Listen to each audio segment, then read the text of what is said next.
Monday, June 9th, 2025, and I call this business session of the Elizabeth School District Board of Education to order at 6 p.m. Can I get a roll call?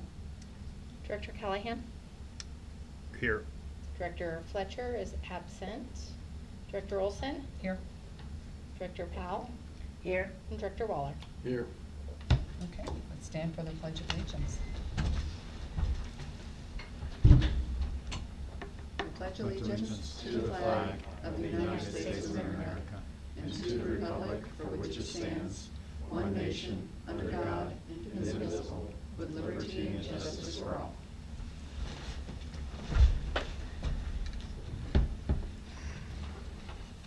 Okay, I move that the board approve the agenda for this June 9th, 2025 business meeting as presented. Second. Any discussion? Okay, can I get a roll call? Director Callahan? Aye. Director Olson? Aye. Director Powell? Aye. And Director Waller? Aye. I move that the board approve the minutes from the Board of Education meeting on May 19th, 2025. Second. Tie. Tie. Okay, any discussion? All right, can you get a roll call? Director Callahan? Aye. Director Olson? Aye.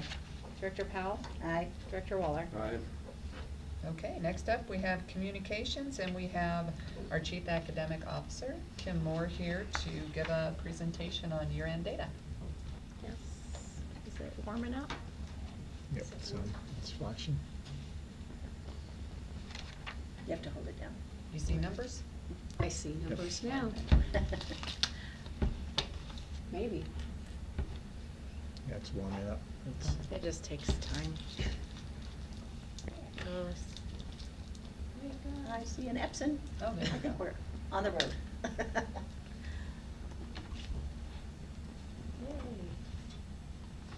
There, we turned the light off. There you go, thank you. Is that better? Yay. So you can go ahead and start. So just as a reminder, this is the iReady end of the year data. I did bring forth the beginning of the year data as a comparison. Remember that the darker green is at mid or above grade level. The lighter green is early on grade level. Yellow, we're looking at students that are scoring about a grade level below. And then the lighter red is 2 levels below, and the dark red is 3 grade levels below. So just kind of keep that in mind. And I'm going to show you the math scores first. So we have Running Creek. So at the end of the year, we had 47% grade level proficiency in math, which is a 34% increase from the beginning of the year, but it is a 9% drop from last year's math scores. And that's overall kindergarten through 5th grade. And then I broke down you have in your packet, I broke down all the grade levels, so you can see kindergarten beginning of the year to end of the year. Great growth. 1st grade, 2nd grade. Sorry, great decrease in the number of students that scored in the red in kindergarten in 1st grade and again in 2nd grade. So some great growth for those students. 3rd grade.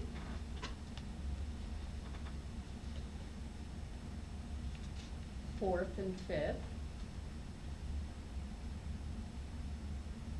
So that's Running Creek's math data. So what is the little area with the stripies? That's the darker color. So That's it's 3 or like more the grade dark, levels below. Yeah, if Okay. you're looking at the red, that's 3 or more grade levels below. This is where our gap begins to form as, Yeah. you know, young primary grades, children are really staying on track, and then as we get to 3rd grade and above, we start seeing this chasm begin to form, and some students just don't get out of it, and that's what we've got to address. Is that We pretty can't typical? continue that. It's typical nationally. I mean, our national data isn't far off from what we're showing, but Yeah. it's unacceptable It is nonetheless, unacceptable. I so, just didn't yeah. want us to be the only ones. No, we're not the only ones, unfortunately. Okay. So basically what we're seeing is there is a drop in grade level, but there's also a decrease in the students that are in the red. Yes. So they're kind of going in the middle. Yes. Okay. We just need to get the yellows, you'll see the yellows, Mhm. get them closer to the green, so closer to grade level. So we Yep. are seeing a great, typically a good decrease in the number of students scoring in the red. The only grade level here that comes to mind that's a little bit concerning is the fourth grade. Fourth You didn't grade. see as much of a drop, but we also had some change in personnel in fourth Mhm. grade at Running Mhm. Creek. So about mid-year, we lost a teacher, and then it took us a little bit to find a teacher that was when Jessica Henley stepped in, the Dean of Students stepped in to teach that class, so it took us a little bit to find a teacher to fill in that gap. Definitely some areas we'll want to watch as we begin next year. We'll do a beginning of the year assessment, so we'll see, have students regressed over the summer, but again, we just have a few grade levels here at Running Creek that we're really going to have to target and monitor very closely to make sure that we make up some ground next year. Again, thank you. Singing Hills, they were at 63% grade level proficiency at the end of the year. That's a 43% increase from the beginning of the year, but it is a 5% drop from last year's end of the year scores.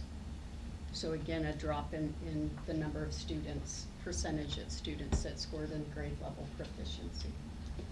But if you'll notice, take a look at the beginning of the year versus the end of the year. Look at the increase in the green and the decrease in the red. Yeah.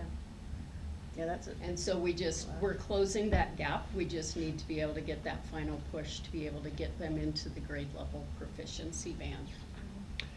And remember, we're talking about our new policy is more than a grade level below is where we're going to have those concerns. So we're really talking about the red or the striped red of students. So when you look at, the two different schools, it gives you an idea of, where we have some additional work to do to make sure that we remediate those students prior to the end of the year. So now, is there any indication, are these new students to the district, or are these students that have been I did here? not follow it as a cohort. If you want Okay. that information, I can pull I'm that. just curious if it's students that have been brought up through ours, or. It would be everybody. Okay. So, but I could break that down for you if you'd Okay. like that. I So can some get that analysis. information to you. It'd be great. Sure, we can do that. You bet. If you look at the math data by grade level, though, look at the kindergarten grade. Remember, again, this is for math. So look at the beginning of the year to the end of the year, it being increasing green. That's great. First grade, second grade, some great growth in these primary grades in math.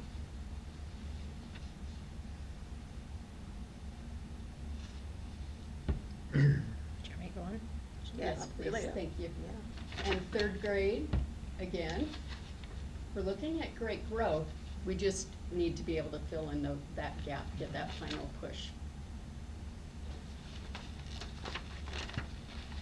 And I have the middle school. So again, for math, 48% grade level proficiency at the end of the year. This was a 2% increase from last year's math scores. It's a 19% increase from the beginning of the year. Remember, we did change curriculum on them at the beginning of the school year. So this is their first year using the iReady core curriculum. So sometimes when you change curriculum, you'll see a decrease before you start seeing some growth. So I was excited to see that our students had responded well to the new curriculum. Sixth grade, 7th grade, 8th grade, you can see we had some struggles in 8th grade. Didn't see as much growth as we would have hoped. But we do have some strong teachers coming in next year to begin the year, so I think things will greatly improve. So we'll move on to reading, and this is Running Creek's reading scores, kindergarten through 5th grade, 55% grade level proficiency at the end of the year. That's a 12% drop from end of the year last year. when I presented this data. It is a 30% increase from the beginning of the year. So that drop from the previous year. Remember, you do have different students, Yeah, right? well, that's true, yeah. Some So- some different students, Yeah, right? right. Because your fifth graders move up and you Move have up, new yeah. kindergartners, so. Right. So So is it's- that kind of where you think it lies, in just the change in the mix of students, or is there? We're gonna share some analysis as we get through the data of what we believe we need to do next year and what maybe hadn't been done this year, so, Good. so we'll get to that. I have some next steps at the end, so if you'll hold that thought. I will. Okay. So, one of the good things, look at kindergarten, look at the great growth we saw in kindergarten at Running Creek. And again in first grade and second grade, we saw some great growth with our students. Third grade, fourth grade, that band of yellow students that scored in the yellow did increase, or decrease, I'm sorry. And then fifth grade, they saw a great growth in the number of students that were scoring at or above grade level.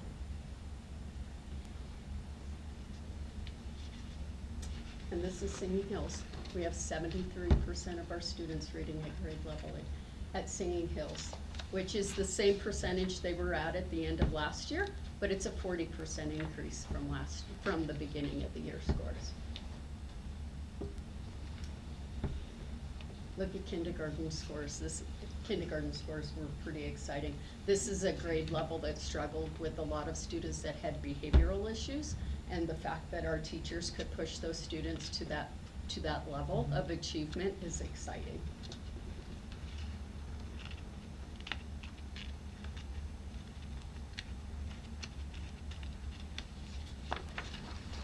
Okay.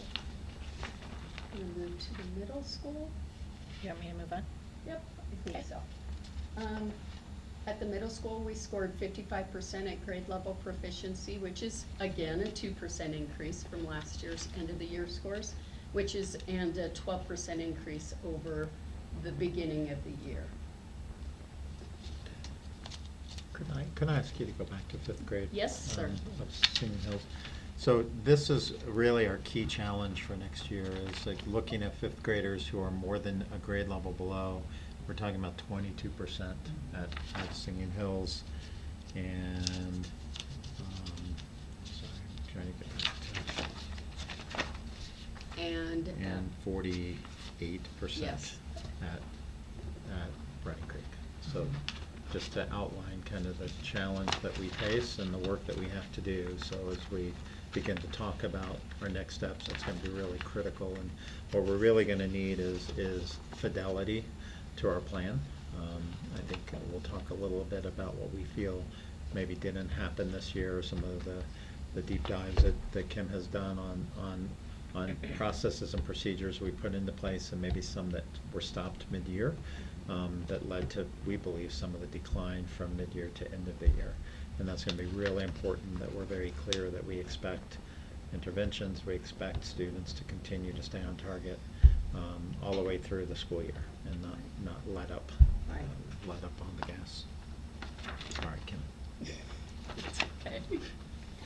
We're having a conversation, it's all good. So, There's you're Over on the there? right one, you're good.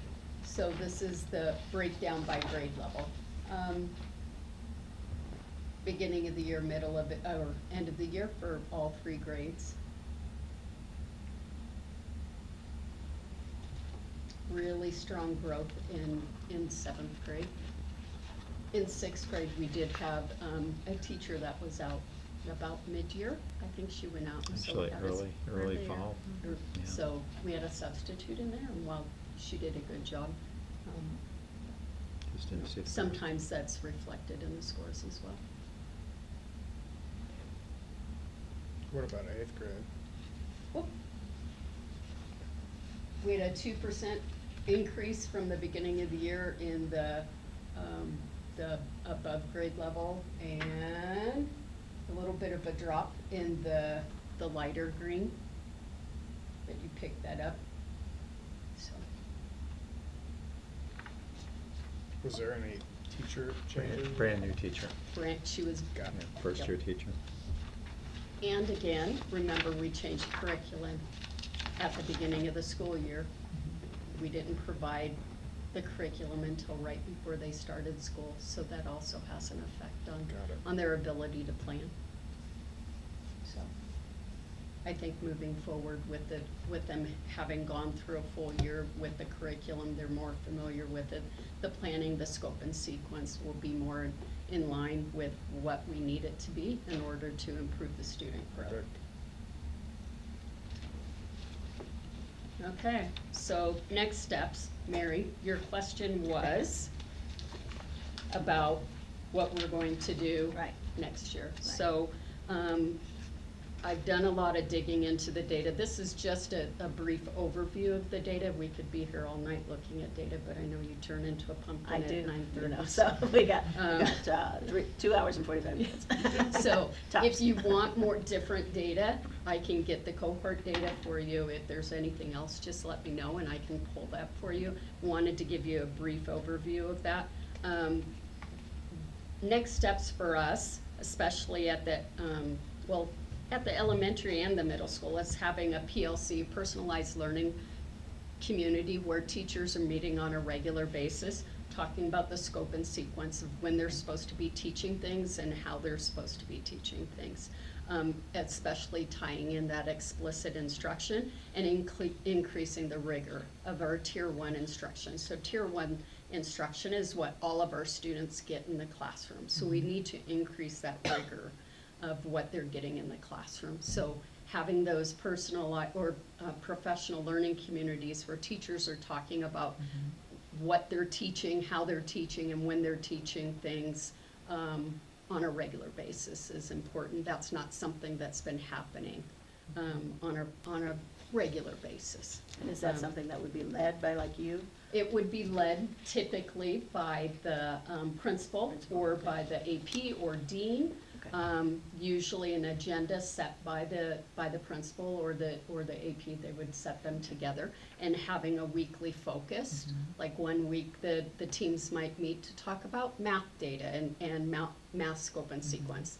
The next week, they might be talking about reading, writing, and having a rolling agenda, and talking about specific students and their scores and what they can do to help increase those scores, and where those students are scoring, how they're doing in the classroom. Because while we do iReady testing, this is only one component of it. This doesn't make or break a student, right? It's only one snapshot in time. We need to talk about how they're doing in the classroom, how they're doing on unit assessments and things like that.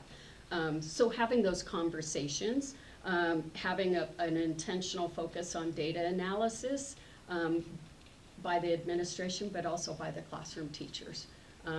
When we started doing take flight therapy groups at Running Creek this year, one of the things that I heard from some parents that I called and asked if we could do further testing on their students, they asked me, how did we identify their student as to why they might be a good candidate for take flight therapy? And I told them one of the things that we looked at was iReady data. And they said, iReady data, our teachers told us that the data doesn't matter. Oh. So it's changing, and some of those teachers are no longer with us, but changing that mindset, that Yeah. it is only one component. We know that, but it's an important component, because when we have to look at data to make determinations as to who to further screen for further intervention, we need to have data to back that up. And so it's important, so changing that mindset. And part of that might just be providing more professional development and professional learning for our staff to help them understand why the data is important and what it means. That was something we tried to bring in this past year, and I think it's something that I'm planning on working on further as we move into next year. Kim, do you want to talk about your data drive last week with Yes. iReady staff? Sure.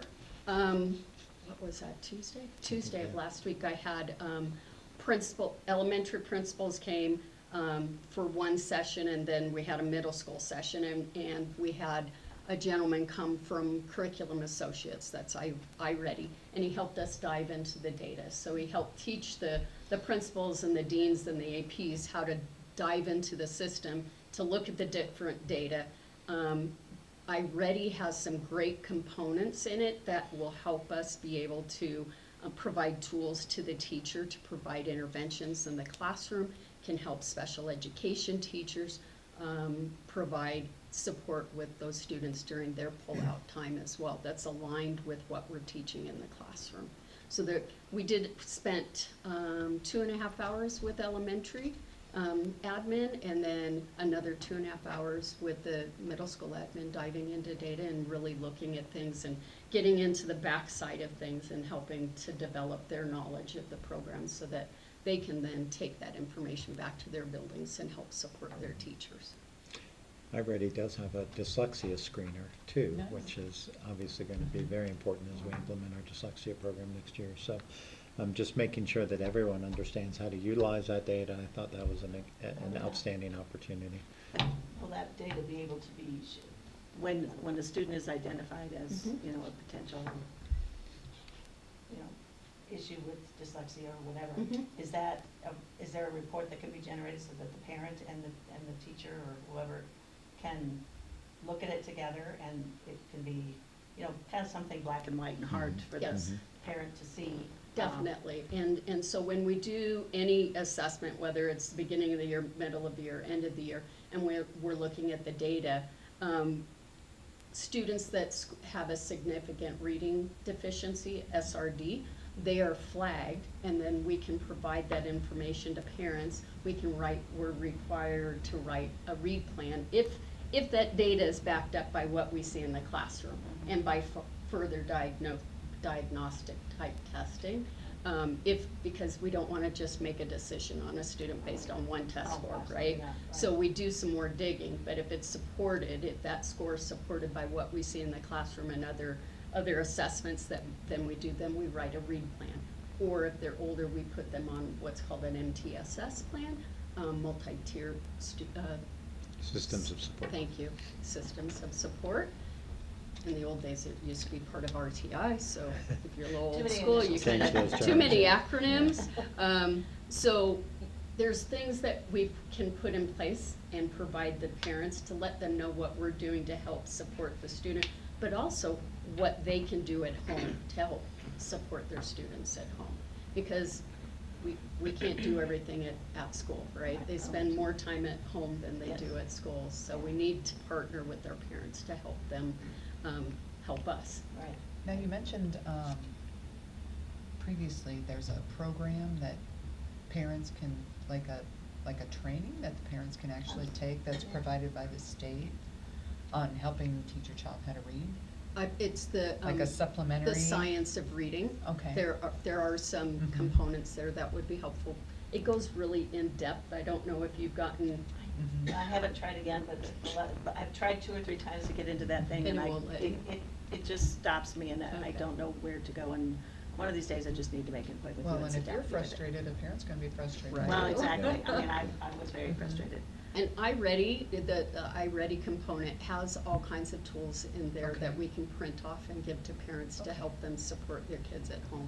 There's little mini lessons they can Mhm. do and other supports that they can be doing. So that's all part of like creating a read plan and Mhm. going over that with parents during parent-teacher conferences or, you know, the MTSS plan, same thing. Mhm. We tend to do those about the same time as we do parent-teacher conferences. And it's just a supplement to what we're doing It during the documents. day? Yes, Okay. yes. So it documents what Mhm. interventions we're doing Mhm.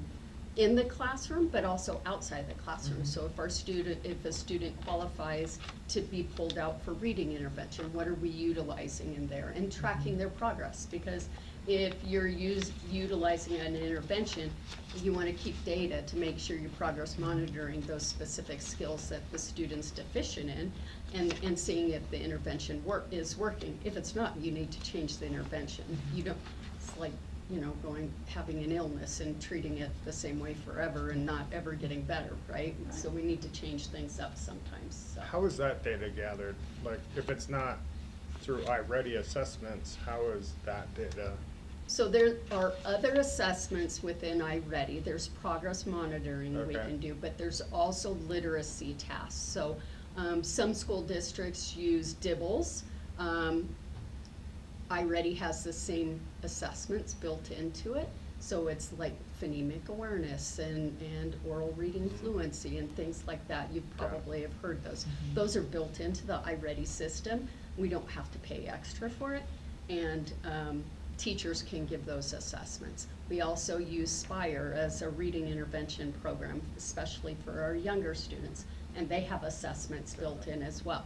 So we have all kinds of different data points that we can collect to determine whether or not what we're seeing in iReady is accurate or not. So, I know we did iReady training last year for the teachers, so Mhm. that's ongoing Mhm. training? Yes. Okay. yes, it is. And one of the things that I really feel strongly about is building up the knowledge of our admin team so that they can take that information back to the teachers during PLC time. So when they're having those professional learning communities, the principal or the dean can be meeting with the teachers and showing them how to dig into that data and helping them understand why that information is important and what we can do moving forward. It's great to have data, but if you don't know what to do to improve the data, it's not very helpful. Well, and if everybody's on the same page when you do the handoff of a child from second to third grade or Mhm. third to fourth, that helps with consistency. Yes. Good consistency. Yes. For sure. There was it seems like a while back, quite a while back, and I think this was just sort of a quick reference to something, but it seems like we talked about, and this is great that, we would have the training for the, some help for the parents and stuff, but on sort of an even more basic level, I just recently read this article that kind of made total sense to me, especially with young parents who, as they grew up, they learned reading through like whole language and things like that. So they don't really like to read to their kids because they don't read very well. Mhm. And so, from a very basic level, not even into data and not, for kids who are necessarily having problems, but just from a very basic level, I would love to see some sort of a program, if we could get engagement with it, for the parents to just kind of come in and, understand the importance of it and, maybe some helps for them, but just really encourage them, to read to their child, because I think from everything I've seen, that makes a huge difference in the early years to read to your kid. And students having access to books. Yes, exactly. So, I don't know if there's something like that we could do. It seems like we talked about that a long time Literacy ago. nights. What district was it? One of the other districts down south, they were doing a program to where they would have like a parent night where they would bring the parents in Yeah. for training. Yeah, Mhm. so just, very, basic level, but, just, because I don't know. Well, just, and not even, know. should I say training, that makes it, Yeah, but, that makes it- but just, but to help. Help them to understand that they are an integral part of this process, and encourage them and give them ideas, and I'm just not, everybody is extremely busy these days, so Mhm. Yeah. that's something that could easily fall by the wayside, and we need to make sure they understand how important it is. Mhm. Well, and I think that starts with our early childhood program Yeah. as well. And I know Karina has worked to have parent nights and exposure for parents on the importance of That's good. literacy and what that looks like, Yeah. even in preschool, because Yeah. that's where it needs It to needs to start, start, right? Infant, exactly. toddler, preschool. And so we're doing some alignment over the next year between the preschool and into the elementary school of curriculum and scope and sequence. Karina's really, wants to make sure that what they're doing in the preschool classrooms is supporting what we're doing in the elementary school classrooms, and they're preparing their students for us to be Accessibility able to move. shortcuts. It's an act. Sorry.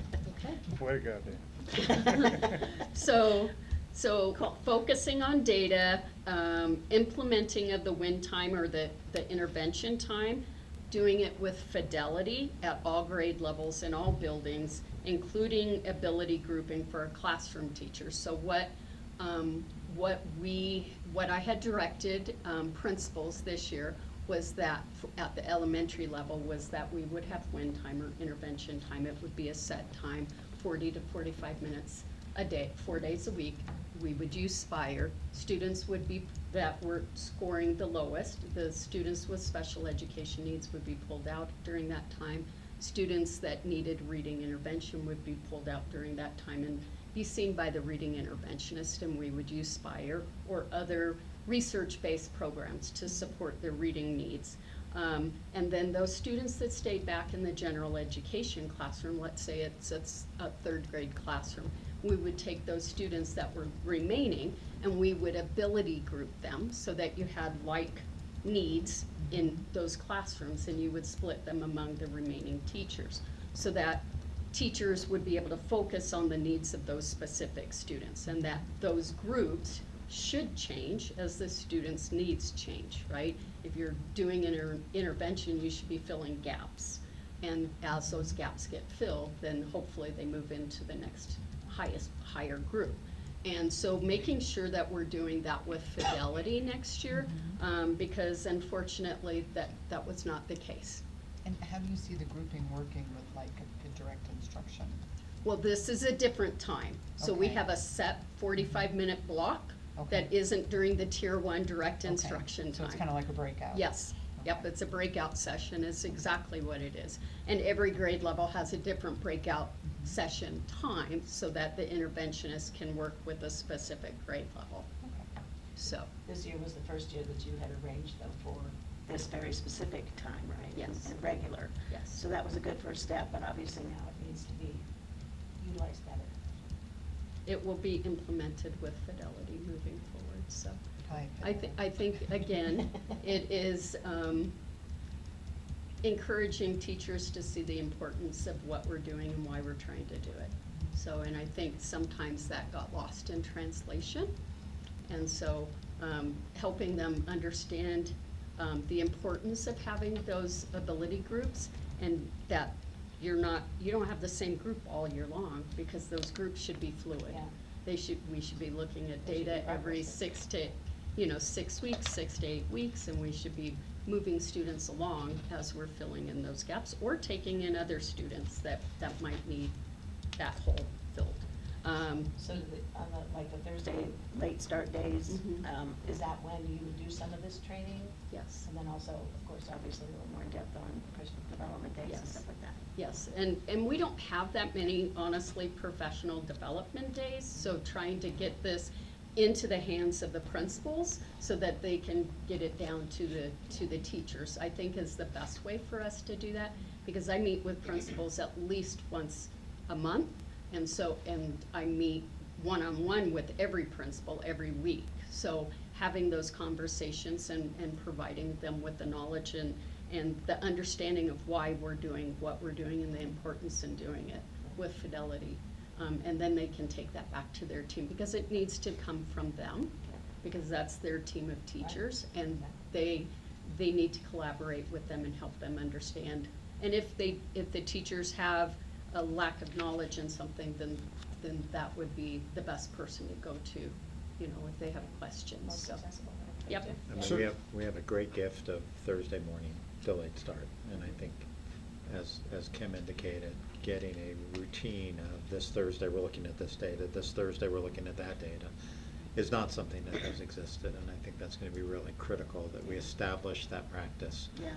And we're actually looking at not using the Thursday mornings, because that would be more like, you could do department level conversations, but having a set time during the week, during their planning time, taking one day that's specific. That way the principal or the dean can go to those specific meetings. If you do them all on Thursday morning, they can't be at every meeting to try to direct those conversations.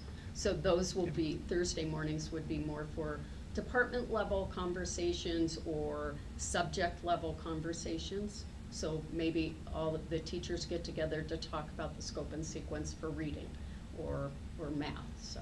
So would it be a good idea, I don't know how those typically work, if they are very productive or not, but are they directed sort of somehow to talk about something, or is it sort of up to them? To No, sort of- an agenda will be provided, But has it been up to now? No. Okay. In a well-run PLC, if it's in a building and is part of the culture, a well-run PLC, you get to the point where you have a team lead or a grade level lead that runs those meetings. But usually the agenda or the list of topics and when they should be talked about is set by the principal. So that's what we're working on, is getting that into place. So do you believe that the elementary school principals and teachers understand the policy we passed about not moving kids forward? We've been very clear about it. I think our direct explicit instruction, there's things that Zach will encourage that we implement at the very beginning that will set expectation of bill-to-bell instruction and direct instruction. They certainly understand right now that our policy says that you must be within a grade level of your reading level to progress, and that obviously that's not to just retain students as much as it is for us to change what we're doing to get them to where they need to be. And so I believe it's there. I think our principals certainly are there, and I think as we start the year, that's going to be the critical part.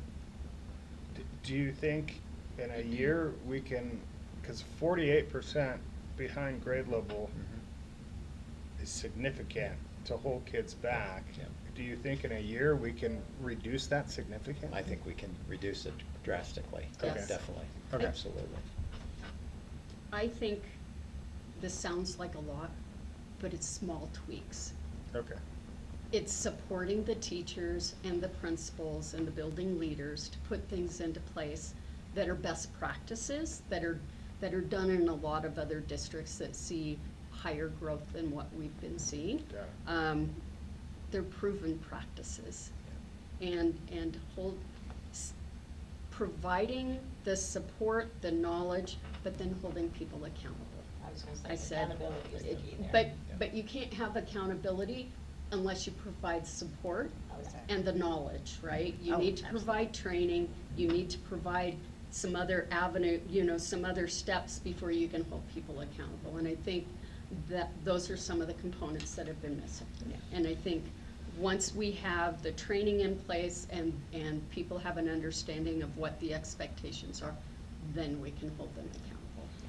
Keep in mind, we've added a literacy specialist to Kim's team for next year, I who's a saw that, yeah. dyslexia expert as well. So being able to diagnose, we'll have far more than 2-day-a-week take flight therapy groups. So we're training this summer, we're training 3 staff members to become certified academic language therapists. So not only will Cindy Kanyu, who is our new literacy specialist, be doing literacy groups, so will 3 additional teachers in our district who will, or 4 additional. Three, three one of additional which will teachers. be at the middle school. Yeah, so we'll be able to increase, I mean, for a student who's dyslexic, it's not uncommon to not see them move beyond the red with the type of intervention that we're doing. Spire works well with students who have minor dyslexia. It doesn't work well with students who have severe dyslexia. And so, I mean, we've seen our middle schooler who was in our pilot project, who only had 2 days a week of take flight, grew 4 grade levels Oh, wow. at the middle school. That's And now fabulous. has the confidence to read publicly, Oh, which wow. is something she was always very self-conscious of as a 7th grader. That's So to fantastic. see that type of growth in 2 days a week, can you imagine when we have 4 or Yeah. 5 days a week, the type of growth we'll see in students that have really plateaued. So 1 in 5 students are dyslexic, according to research. And so if you apply that to the numbers, our numbers are not far off, especially if they're severe dyslexic and not getting, and learning to decode. And so being able to break that code through Take Flight and the staffing that we've devoted to it, I have great confidence, Mike, that we're gonna see Good. those type of changes. The reading interventionist that was serving at Running Creek has chosen to go to the middle school. And she's one of the teachers that is going to be doing the Take Flight therapy training over the summer. And so she'll be doing some Take Flight therapy groups there. So So- it's in addition to regular intervention. Just to give you, so if we have a student who's making the growth because we're applying the intervention and it can continue in the middle school, our likelihood of retaining that student is not high. If we know what's working and we're on track to see the closing of that gap, that student could go on. The students that I'm most concerned about, to be really frank, are the students who are absent 40 to 60 days a year. And they're wondering, why aren't we teaching them to read? That's going to be where we're going to have lots of difficult conversations with families. You can't not have your children come to school for a third or more of the year and expect somehow magically we're going to close a gap. They're 3 grade levels below and you're only giving them to us for 60% of the time. How can we close that gap? And so that's going to be probably the most difficult conversation, where unfortunately that reality of your child may not be able to progress is probably going to be the one key to changing that behavior. If we can't teach your child, we're not going to just continue to socially promote them, as unfortunately school districts across the nation have done.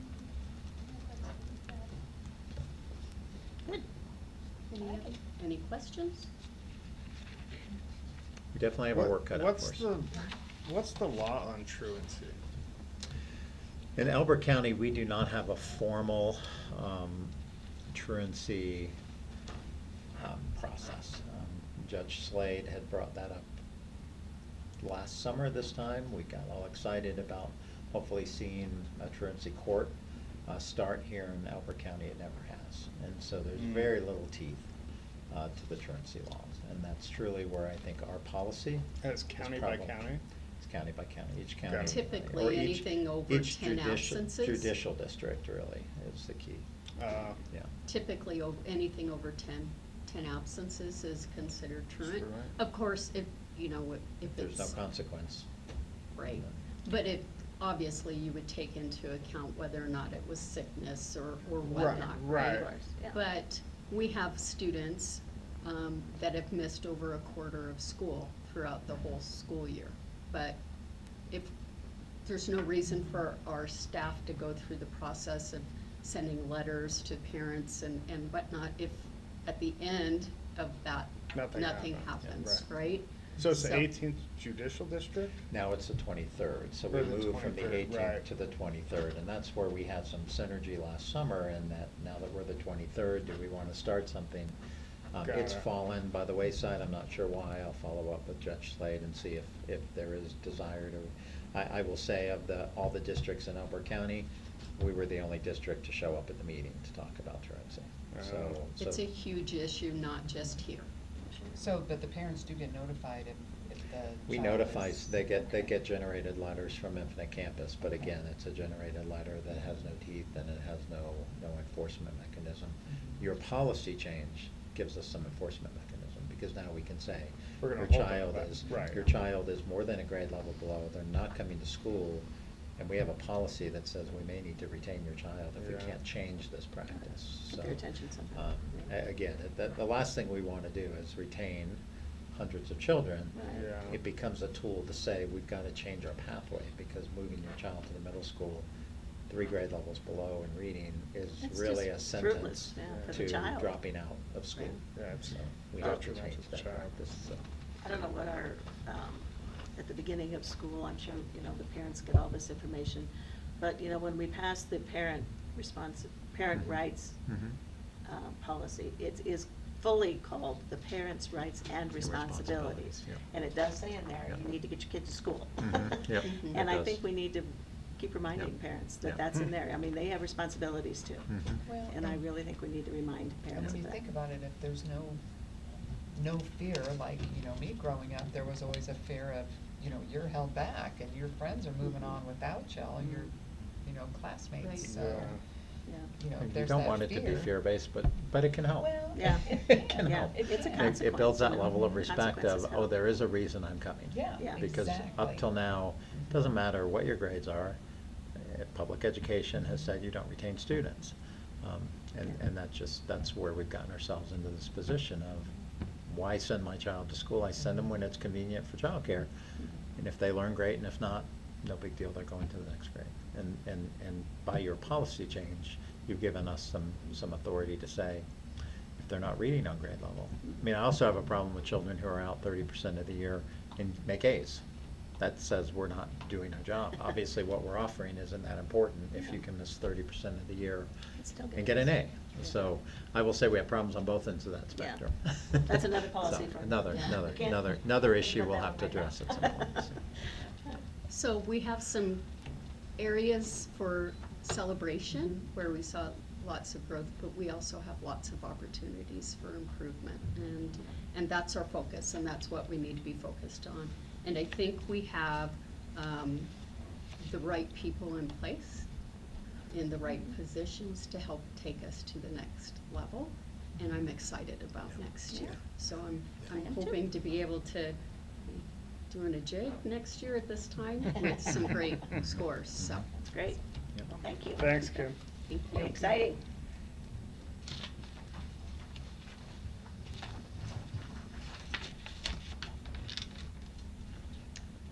Okay, so, next up, we have board member reports. I'll go ahead and kick it off.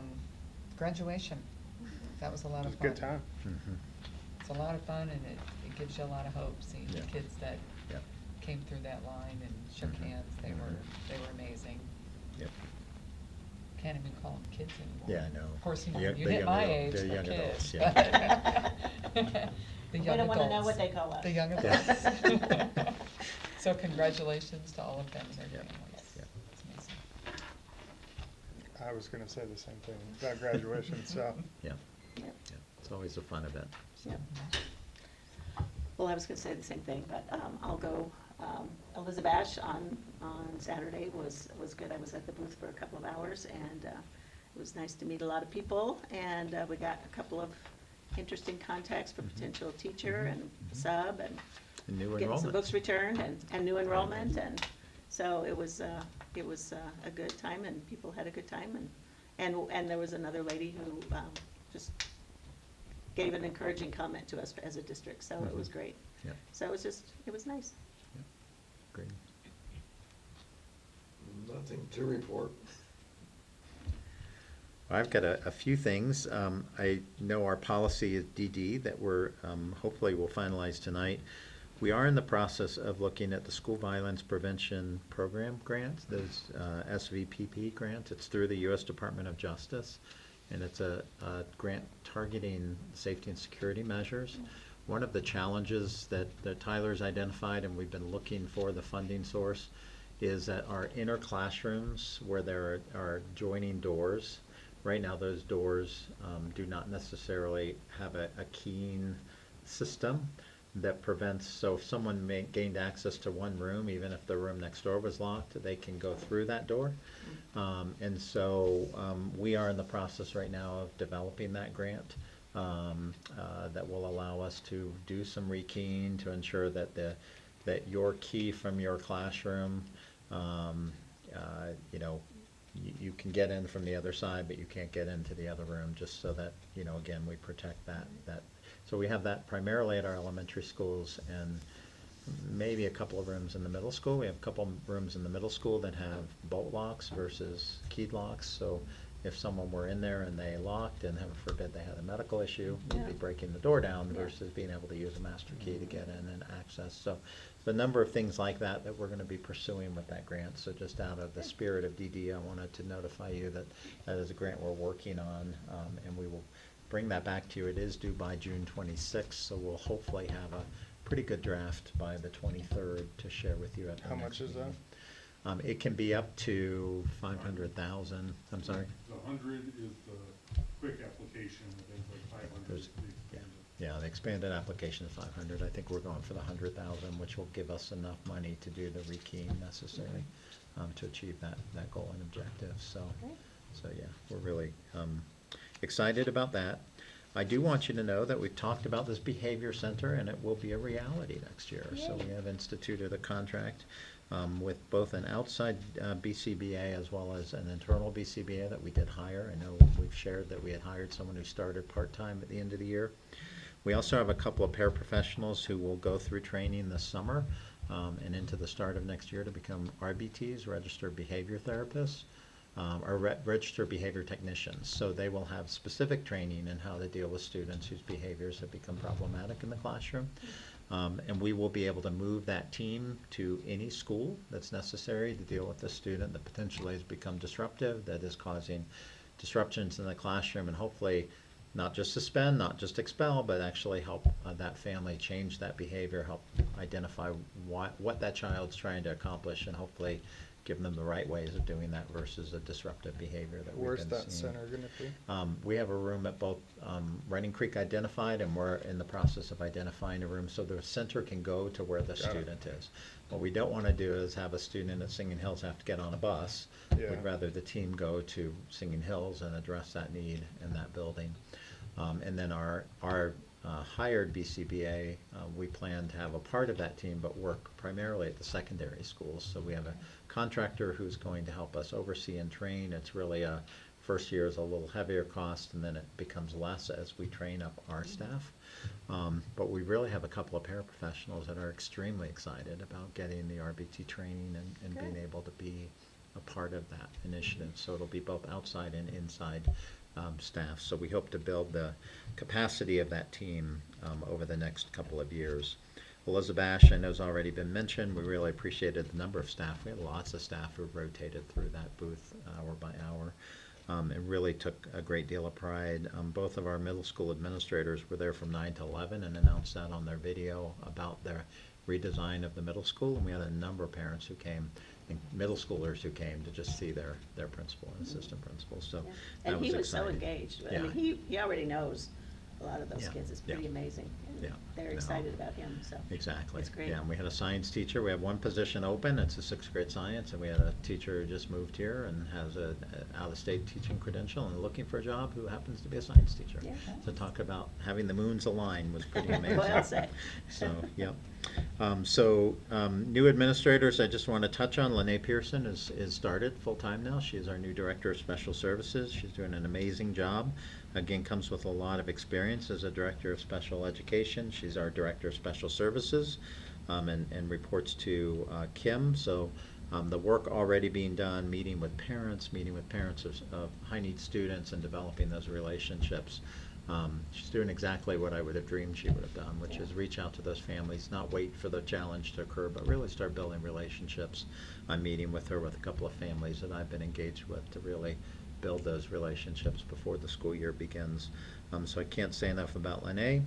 Tam Smith and Aaron Dilback, our principal and assistant principal at the middle school, have hit the ground running. They have completely cleaned out the middle school. We've got painting that's starting there next week. It truly will feel like a completely different building. And teachers are very excited about moving into pods and having that grade level team I think that'll be so feel. good. So that's turned out really well. Pauline Altagrande and Emily Gentile, who is our new dean. Jessica Henley, who was our dean, had a baby. As all of you know, she's been out. She is returning, won't return right at the beginning of the year, and decided it was best for her not to remain dean. She is actually taking the interventionist role at Running Creek that was vacated by Angela, who's going to the middle school. And so we hired Emily Gentile, who is just a dynamic teacher leader, and very excited about being a part of that team with Pauline. And so they already have done a lot of things together. Now I do want to, we talked about John Rogerson leaving. John Rogerson's leaving the district. He actually became the executive director of South Central BOCES. But Tammy Myers, who has been an employee of our district for 30 years, was retiring, had left, came back to help with payroll, and then helped us with HR this year and really trying to perfect our processes and procedures. She is now our HR coordinator, so she will be the person who will ensure we cross our T's, dot our I's, that people are onboarded, they get the support that they need. She won't do everything that our director did. Justin, myself, and Kim will pick up those with our respective departments.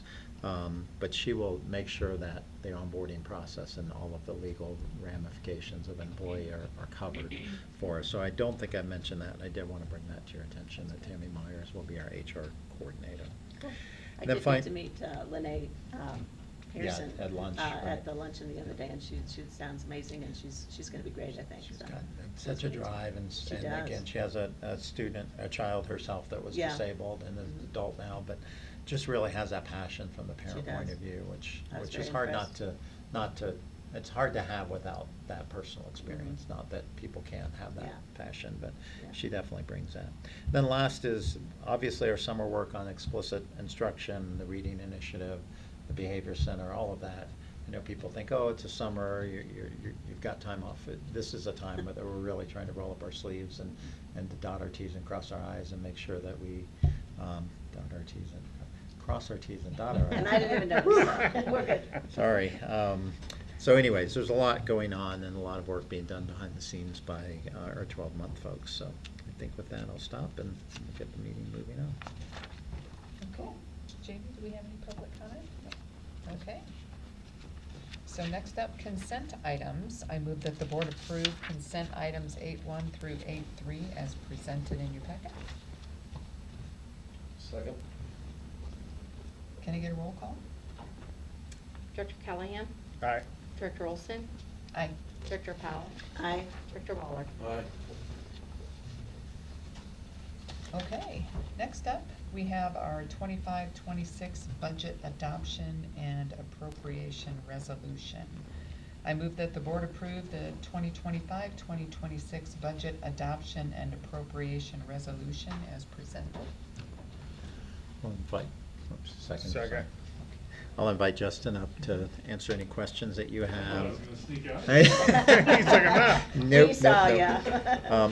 nope. So, just so you know, the variance column, there's some things I know Rhonda and I were talking about, some of those, and there's explanations behind each. So obviously, this is your time if you have any specific questions around those. Again, as we talked, behind this are detailed pages for each of those departments, both staffing and their budget expenses. We really appreciate the leaders in our district who have really kind of sharpened their pencil to say, what do I need to accomplish the mission, and what is not working that we really don't need to continue to do. So you'll see some departments that have cut their expenditures. You'll see departments that have some increased expenditures. Those will probably make sense when you look at some of the initiatives that we are doing. Again, we did have a couple of shifts in expenses I want to point out. In utilities and insurance, at bottom line, this past year we have had treasurer collection fees, we've had copier leases, we've had trash removal. In that, we have moved those to the appropriate, so every copier is actually charged to the department in which it exists, or the school. The board treasurer, or the treasurer collection fees are now in the board budget, so when you see the increase in the board budget, no, it's not this board's decided to spend more money, it's we've just accounted for that spending in the appropriate location. And then trash was moved to facilities because they oversee, obviously, trash removal and oversee those contracts. We actually were able to negotiate about half the price of our trash contract in the past for the coming year. And so Andrew Rodriguez has done an amazing job in kind of shopping the market and pitting vendor against vendor and saying, well, they can do it for that, and really was able to even get our current vendor, who still is doing the work, to actually cut their fees by almost a half. So again, just some great work on the part of our departments. I'll shut up and let Justin jump in on anything else. Justin, you want to? Or no? I don't know that we can Anybody project care? it if anyone wants, or. Everything's- Okay. Yeah. Is it the and same thing as what we It's the have? same thing Okay. that you're looking at that we Okay. kind of chatted with last time. As Dan said, a lot of shuffling and more proper organization in a lot of items that'll be able to be tracked and forecast on a line item perspective moving forward. So this one, while there's a lot of overall jumps in categories, the big thing to look at is we're cutting out over $500,000 in expenditures throughout the locations. Salaries, just everything that we can is surgically reviewed. I can't look at these sheets anymore or talk with the stakeholders on that. Another wonderful thing that we'll be rolling out that was taken very, very positively is I want to roll out monthly accountability meetings with all stakeholders, whether that be all my departments, all of Kim's departments, to say, here's your numbers, here's your budget, here's where we're at, and we have that conversation monthly versus annually. And all of our stakeholders, our principals, our athletics, everyone was like, thank you, this is wonderful. They really appreciate it. And I'm like, wow, people usually don't want to have meetings with me. Yeah. But they wanted to know where we're at, and then we're also able to, we're moving forward with getting the crushed asphalt at the bus terminal done. We're getting the middle school parking lot fixed. We are getting backboards coming in at the high school and Frontier coming in. Shot clocks required by CHASA. So the list of things that we have to get done, we're checking those off as well, because of everyone's efforts and reviews. So a lot of good capital projects, and even funding some roof, future and roof repairs and improvements. We're putting a little bit of money in that coffer, so kind of planning forward. Do we have a plan, for the high school, like, parking lot towards the curb and the concrete there? Mostly Because that's concrete pretty work that needs to bad. be done, and something that Justin and I have talked a little about, Okay. trying to, the concrete's harder to repair, because you really can't like pour new concrete on top of You concrete, have to it's cut not it gonna out and adhere. yeah. So you really do have to cut it into sections, and so I think what we've done within the capital project is there's still some money that's unencumbered. Okay. I think it's a little harder to say we're gonna piecemeal. We really need to build some fund balance in there, so truly we that. can say re-pour. The entry to the brickyard is probably the Yeah. worst entry Yeah, there. it is. When you go into the sports side of the building, lots of divots, lots of things that we need to do. And so Andrew's team has repaired some at Running Creek. To repair it and make it, we've got to decide, do we repair it and make it look really horrible? Is it safer that way, or is it just going to come up after the first freeze, and then we're going to have a worse danger? So there's lots of things that we need to do at Running Creek. We've painted some of the areas where there is rough in the asphalt to at least alert people, hey, pay attention when you're walking through here. So there's things like that we might need to do to mitigate, but long term, I think that's one that we've Right. just found concrete is.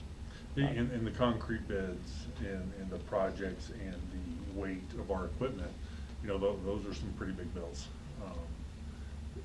It's not on the forecast right now. What I want to develop is kind of a 3-year rotation. So say we do the middle school, high school, elementary, and then 12 years later, now we're coming back to the front of that line and just having a nice continual, but we are talking millions of dollars to fix that, and it's just not in the coffers right now. Yeah. We are trying to, in the parking lot in particular, where there's concrete that matches asphalt, we've actually had them do some asphalt filling of some of those divots and potholes, because it transitions right into asphalt. So that's actually worked in a couple of areas. So Andrew's trying to be very resourceful with his team, trying to really work through those options to see if there's not something we can do, at least temporarily. Roof of Frontier, we do have access to a grant. I gave that my recent update.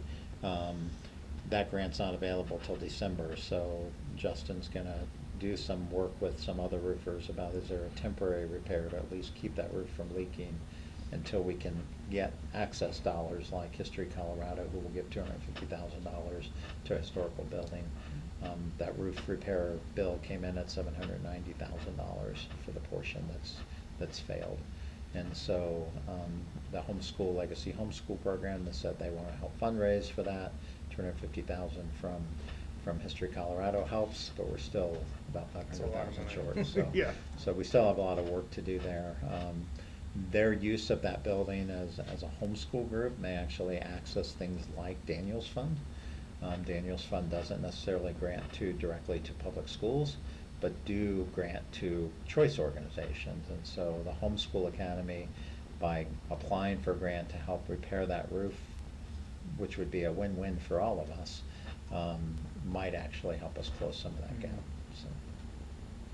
Didn't you say the other day, I thought I heard you say about Working on some of the gym floors too. Yeah, the Oh. gym floor. Yeah, that's great.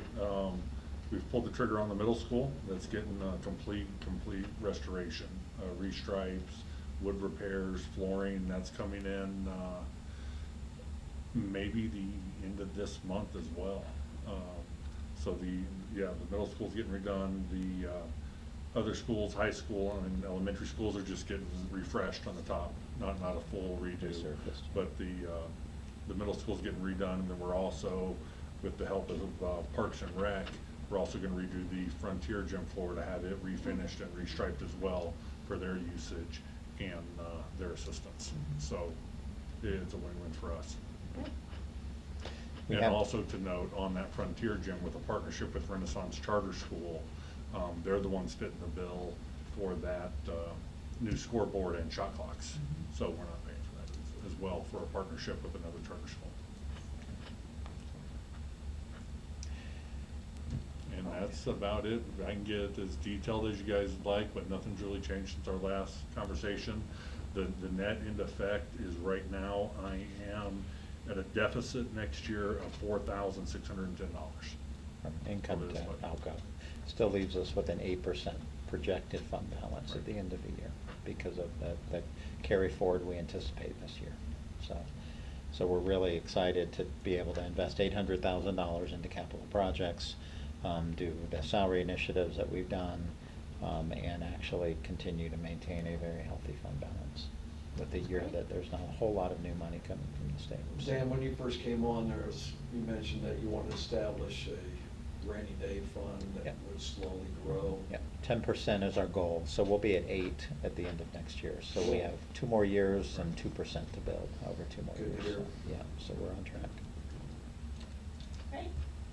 That's everything on budget, guys. Well, thank you. Good, thank you.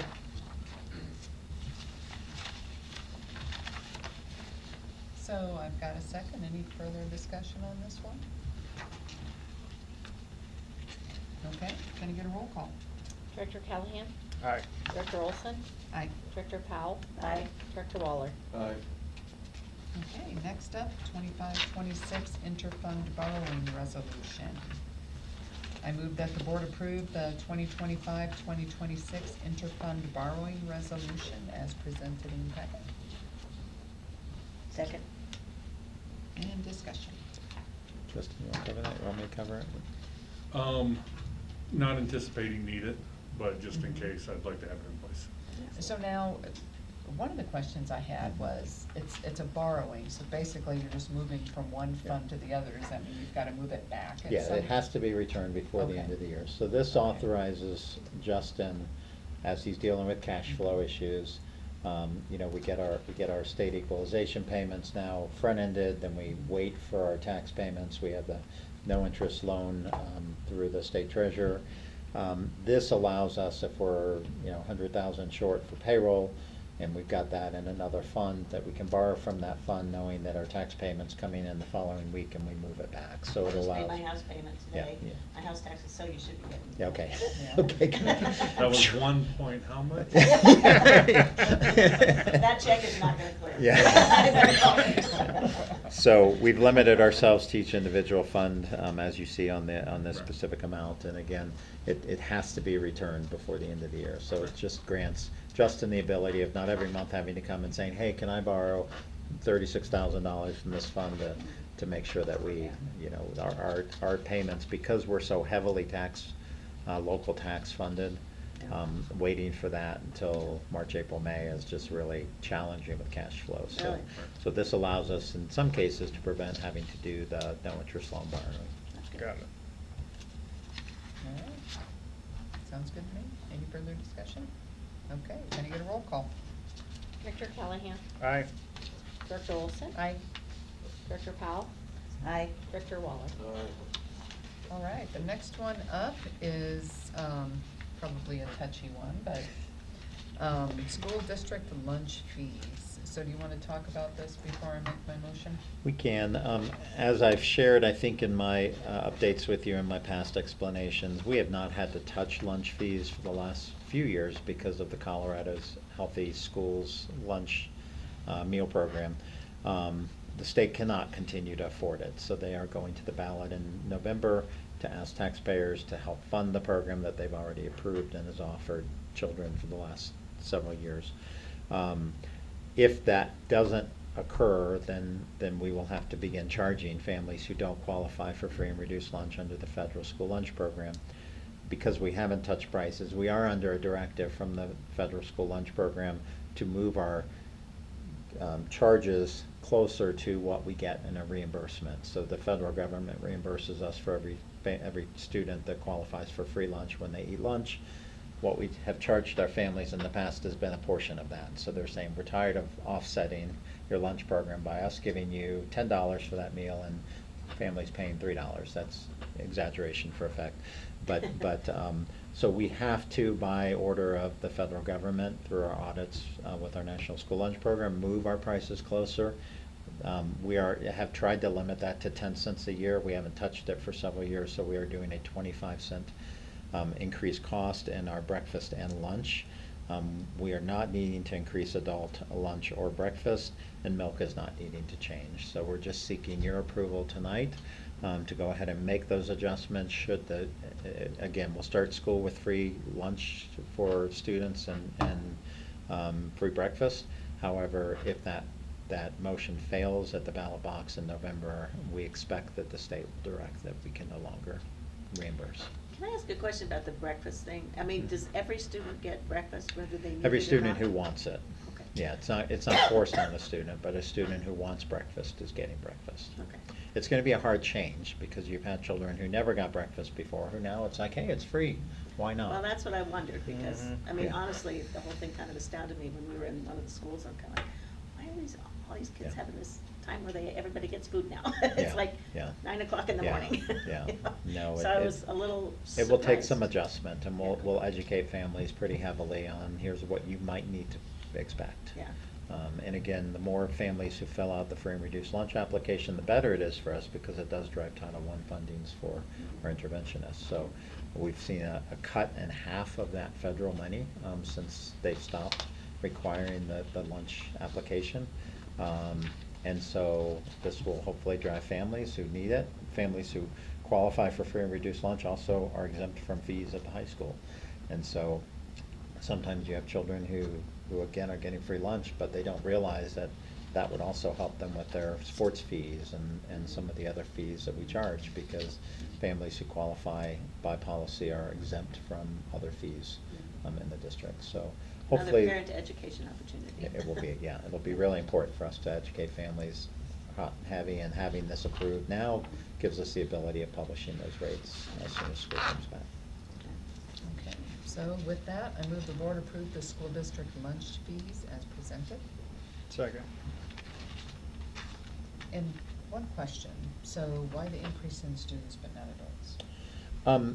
Really, the cost of the meal to Uh-huh. produce the meal is right around $3 to $4. Okay. And so So it's we're the getting same. out of those. The federal government has reimbursed us more. I would say these prices are in line with probably the cost of what it's taking us to prepare the meal for a student.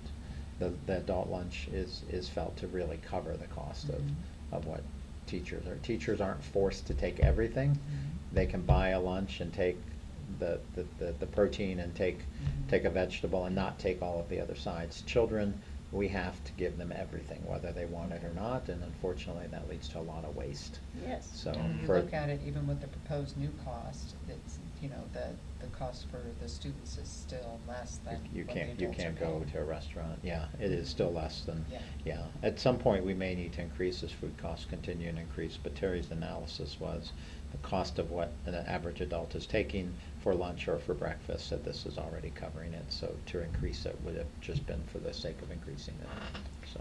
And is that part of the state statute about you have to give the kids everything whether they want it Yeah, or not? yeah, it started back in, I think, the Obama administration. They must have this, and this on their plate, and they can't deny it. You have to give it to them. So does it get tossed? Probably. Lots of food gets tossed. Is there any way to have like a little? We I've do, seen- we do capture fruit, we capture unused milk, things like Yeah. that, but, Yeah. but I was gonna say. if you've dealt out vegetables on the plate, you Yeah, you can't can't recover take them those, back, so. no. You You can don't wanna start waste a it. pig farm if you want. Compost, There you go. compost, yeah. There are districts who have done that, who have done a Yeah. compost bin so that they can give that Yeah. to farmers, so Yeah. I don't think we've done that. Agriculture. Yeah. Thank you. All right. So, can I get a roll call? Director Callahan? Aye. Director Olson? Aye. Director Powell? Aye. Director Waller? Aye. Okay, next up, 2025-26 coaches' salary schedule. I move that the board approve the coaches' salary schedule as presented. Second. This has just two minor swaps. In the one that was published last year, the amounts were switched from one to the other. You'll see that the assistant coach for football, basketball, and track, which are longer seasons, their starting first year pay was $21.50. It should have been $24.50. And on the middle school head coaches, it should be $21.50 as the starting rate, and not $24.50. So they caught that error in what was published, and obviously we have to come back to you to get permission to fix it. So that's what we're doing tonight. All right. Any further discussion? Okay, can I get a roll call? Director Callahan? Aye. Director Olson? Aye. Director Powell? Aye. Director Waller? Aye. Okay, next up, revision of our 2025-2026 school district board schedule. So basically, looking at moving from Mondays to Tuesdays. I move that the board approve the 2025-2026 revised Elizabeth School District board schedule as presented. That's starting in August. Second? Did want to throw out, there are a number of districts who have started doing their work session and their board meetings on the same night. So they'll do the work session first, give the board a chance to dialogue, talk in more detail, kind of prepare any changes that they might want to make, and then go into the board meeting. And some districts have gone to one meeting some months. I don't know that every month you could do that, but I wanted to throw that out just in case there was any appetite for anything like that. It just really allows that conversation to not wait 2 weeks before you took action. You can have that conversation, have those discussions, and then go into your board meeting where you could remember the things that you wanted to do. So I don't know if that's of interest. It would lead to a longer meeting, but it would lead to one meeting a month versus two. So, and again, I think as we were talking offline before the meeting, I think there'd still be months you would need to, but maybe not every month. So just something to throw out there. It may not be something we want to consider now, but wanted to at least put it on the table. Well, and depending on what's on the agenda, you know, it probably wouldn't hurt, No, so. I think it's worth a shot, and then, you know, this isn't something that, you know, we Yeah. file and we This can is- never yeah, change this again. isn't We- etched we in have- stone, If it's so not working, we can change you it. approve this tonight, you can certainly have that conversation at a retreat and decide if there's something different you want to try. But this at least allows Jamie to get proposed calendar out there Yeah. for people. And the change from Monday to Tuesday is important. We get Yeah. out there. Okay. Any further discussion on that? All right, can I get a roll call? Director Callahan? Aye. Director Olson? Aye. Director Powell? Aye. Director Waller? Aye. Okay, next up, we have our DAC bylaws. That's the District Accountability Committee. I move that the board approve the revisions to the DAC bylaws as presented. Second. I will share, I did thank you for catching that 7 still said 7 and then the number of 6. So we did fix that on the one that's in your drive. So the one that's in your drive does have that correction. This is officially going to 2-year terms, 1-year officer terms. So every year, a person could serve 2 years as an officer, but they would be elected each year. And then we did put a statement that we want to alternate, so parents, that not all parents rotate off at the same time. And based on the ones who are emailing saying they'd like to continue, which I'm waiting for a few more, and then I'll send you the summary of that.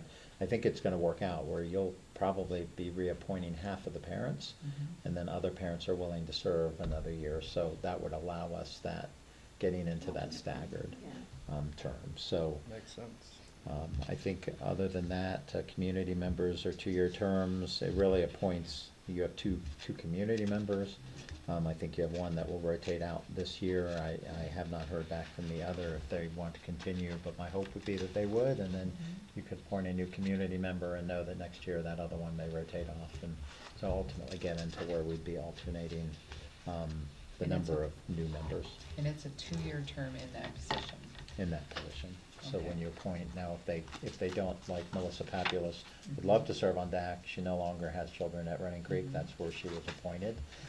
So she said, I'd love to serve, but I can't be Running Creek's rep anymore because I'm no longer have children there. But at that point, you could be a community member. You could move. So there's Yeah, nothing. absolutely. Yeah, it Just doesn't- 2-year term in that role. Correct. In that classification, Correct. okay. One question I had was, teacher members. So Mhm. it says they will serve a term of 2 years. How does that affect the point system? That was my only, Yeah, our ideal situation here would also be that teachers would rotate, so we Mhm. wouldn't have all teachers rotate off. We haven't had a long line of people who have volunteered yet. There's lots of other point activities. And so our hope would be is that we'll have some teachers rotate off. I think the high school may change next year, which will bring in a new teacher on.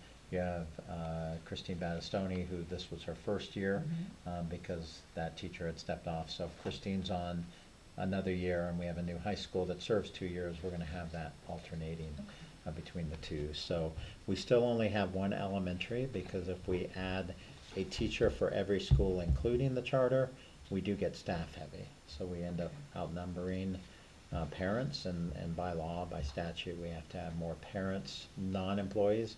You can't be a parent and a staff member. Your staff member trumps. So you can't be a parent on DAC and work for the district and be counted as a parent, because technically you're an employee of the district. So for the teacher representation, so there's 4 teachers at the Mhm. elementary level, so 2 There- from each school? There's 4 total teachers. There's 1 elementary, 1 middle, 1 high, and 1 charter. Okay. So that's I think the that 4. paragraph needs to be, because when I read it, I took it to mean four teachers, and I was thinking, okay, 2 from each elementary. So it should Paragraph say 2. provide instruction, comma, 1 at the elementary, 1 who provides instruction in the middle school. That's what's, so I think it's 4 teachers who provide instruction, comma, 1 at the elementary level, 1 teacher who provides instruction at the middle school level, 1 teacher who provides instruction at the high school level as teacher representatives on the DAC. A teacher from the charter school will also be selected. Does that work if we add Yeah. that? Yeah, I think that we missed makes that. it clear, because I was reading that and I thought, wow, I didn't know we had that many teachers. Okay, yeah. I was kind of surprised we could find that Yeah, many so, teachers okay, who got wanted that. to do it. Yeah, I've So- I'm just written making it sure down you there. wrote Yeah, it. I wrote it. Yeah, okay, good. Okay, so we'll make sure we clarify that, 4 total teachers, and then 1 at each school and 1 charter. okay.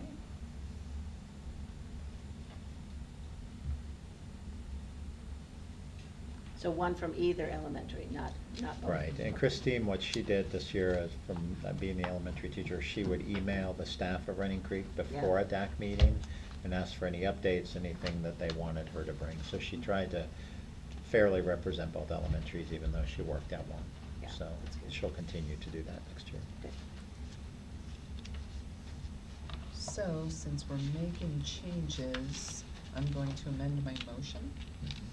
So I move that the board approve the revisions to the DAC bylaws with the changes proposed in this conversation regarding the teachers. Second. Okay. And can I get a roll call? Director Callahan? Aye? Director Olson? Aye. Director Powell? Aye. Director Waller? Okay, next up, we have the ESEA General Assurances Form. I move that the board approve the ESEA General Assurances. Second? So this, from Justin's department as well. Fran Siska Johnson, who's our grants coordinator, works with our team to submit the Title I, Title II, Title III plan. I believe you passed something at your last meeting about that. This is an assurances form from the federal government that says we're going to comply with all of the requirements. So upon signing this, Justin can have Francisca submit this, which clears the way for our federal grant funds. At least this one defines what LEA means. Yes. I remember asking that, what Local the heck is Education an LEA? Agency, yep, yep. We are the LEA for us and for the charter schools. So any charter school authorized by us, we're the LEA for them. Okay. All right. So if there's no further discussion, can I get a roll call? Director Callahan? Aye. Director Olson? Aye. Director Powell? Aye. Director Waller? Next up, we have our audit engagement approval. So do you wanna talk about this a little bit? Yeah, last item, this was sent to Rebecca as she was transitioning out, and when Justin reached out to Kim Temple with Wall Smith Bateman, she pointed out that she had not gotten it back. So we're just trying to circle back. We selected them, we went through the RFP process, Mike was part of the interview. We selected them. This is just the formal engagement letter that they've been waiting to get signed. They're still meeting with Justin and preparing for the audit for next year, but this is a formality that we just need you to sign it. One question I had about this, and I don't know if this is an issue or problem or not, probably because it's stated when Rebecca was still here, but it is signed by Rebecca. Is that okay to just proceed with that now since? Well, she was the CFO at the She time. was at the Time, time, yeah. yeah. I would leave her dated the way that it is, and when Rhonda signs this, that she would sign it today. Today. Yeah, So which would show I that- just wanted to point that yeah, out in yeah, case it was an issue. yeah. Okay. Yeah. Kim Temple knows, their team knows that Justin is now the CFO. I'm meeting with them on Thursday. Okay. So I move that the board authorize the board president to execute the audit engagement letter. Second. Okay? Is that you, Mike? Yeah. All right, can I get a roll call? Director Callahan? Aye. Director Olson? Aye. Director Powell? Aye. Director Waller? Aye. Okay, next Justin, I up. think that gets you off the hook, so. All right. He's like, I'm out. Thank you, sir. Okay, so, next up, we have the first, possibly final, revised policy KHC, distribution and posting of promotional materials. You You wanna wanna talk talk about about it? this I was gonna before say, I let's say talk about final? it, because then you can decide which one you wanna do. So, so this policy is one of those that are in the series of policies that Jamie's been tracking that need to be updated because of some statutory changes, and certainly through our audit with CASB, they highly recommended that we get this policy in place before the end of the school year. So, we have had a challenge in that in our community, and I think it's been a great service. However, it does confuse parents when the folders go home, and we've stuffed tons of flyers from other organizations, and sometimes you lose that reading score sheet and that communication from school. So this policy is really intended to be very clear on, we're not the distributor advertiser of the community's events. Jeff and I have spoken about something Jason was preparing to start, and we chose not to do it last year. There is organizations like Peach Jar that allow community organizations to pay to post information for families. Families can opt into receiving that, so it produces like a monthly or bi-monthly email blast that goes out that businesses in the community who have things to offer to show, based on, it's not for everyone. I'm not gonna advertise cars in there, but if you're a gymnastics group and you do gymnastics lessons, you can pay a nominal fee to get your advertisement in that, and then parents who want that information can opt in. That is not something we've chosen for next year either, but it is something at some point we could look at.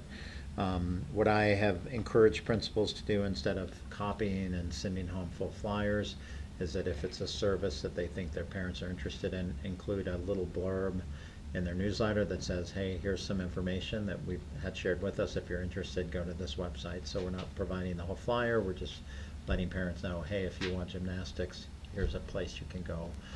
So we've tried to get principals to do that. We still have some flyers that are getting through, that are still getting sent home. So this really clears up what gets posted, what gets sent home. I think it does a nice job in making sure that, we're not sending home political advertisements, things that might promote things that we'd rather not promote. So the language is from CASB in class, and so I think what you have here is what we would recommend we consider.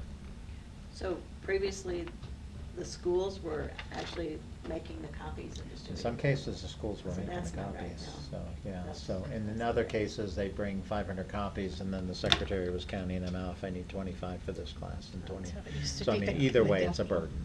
Yes. Yeah. So, Totally. so this really allows us to say, we're not sending home just anything. Again, I have said to some principals, we have great partners like the Wranglers and things like that, where we'll make their flyers available at the front desk. They might mention in their newsletter, hey, if you're interested in the Wranglers' upcoming basketball season, flyers are available at the front desk. So parents can come in, get a flyer. But again, we're not overwhelming every take-home folder with a Exactly. flyer. So Or like you said, they could put a link in their newsletter. Exactly, Yeah. exactly. And I think at That some makes more point, sense. Jeff's really trying to get our new website rolled out. He's got a lot of projects that we felt Peach Star was not something for this year, but that may be something in the future we'll want to consider. And that really allows community businesses, they have to pay to get it. It's a paid service. Peach Star maintains it. We just have really an oversight of it. So that may be our direction in the future. And then anything commercial purposes, this requires that I approve it. So it takes away that pressuring a principal. Principals can say, oh, that's gotta go to the superintendent, so it allows that common look across the district. We have had that where principals had a really hard time telling someone no, where this makes it You very get to be the clear. bad guy. Yeah, I'm the bad guy, so. Well, I think this is a good idea. I have a couple suggestions on the regulation, but I think on the policy, I think it's good. So with that, I move that the board approve the first and final reading of revised policy KHC, distribution, posting of promotional materials. Second. Any further discussion? Okay, can I get a roll call? Director Callahan? Aye. Director Olson? Aye. Director Powell? Aye. Director Waller? Aye. Okay, and with that, here comes the regulation. So, I have a real challenge with this one because we are placing you, now this is the recommended policy, so we brought it to you. We're placing you in an appeal, which I don't know if this is really time well spent for you. Yeah. Now, there are boards who want community to know that you can come and talk to us if there's something you think is really valuable. I worry about opening that door, but again, that's what the CASB policy has, and so,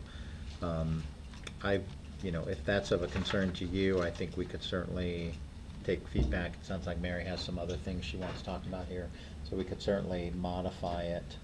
I just don't know, do you really want to appeal because the Little League basketball team is mad because we said no because it's not free and it costs kids a lot of money and we're allowing, a blurb and a website to be in the newsletter? Do you really want to have to hold a hearing because somebody wants their flyer passed out? We're adhering to the policy.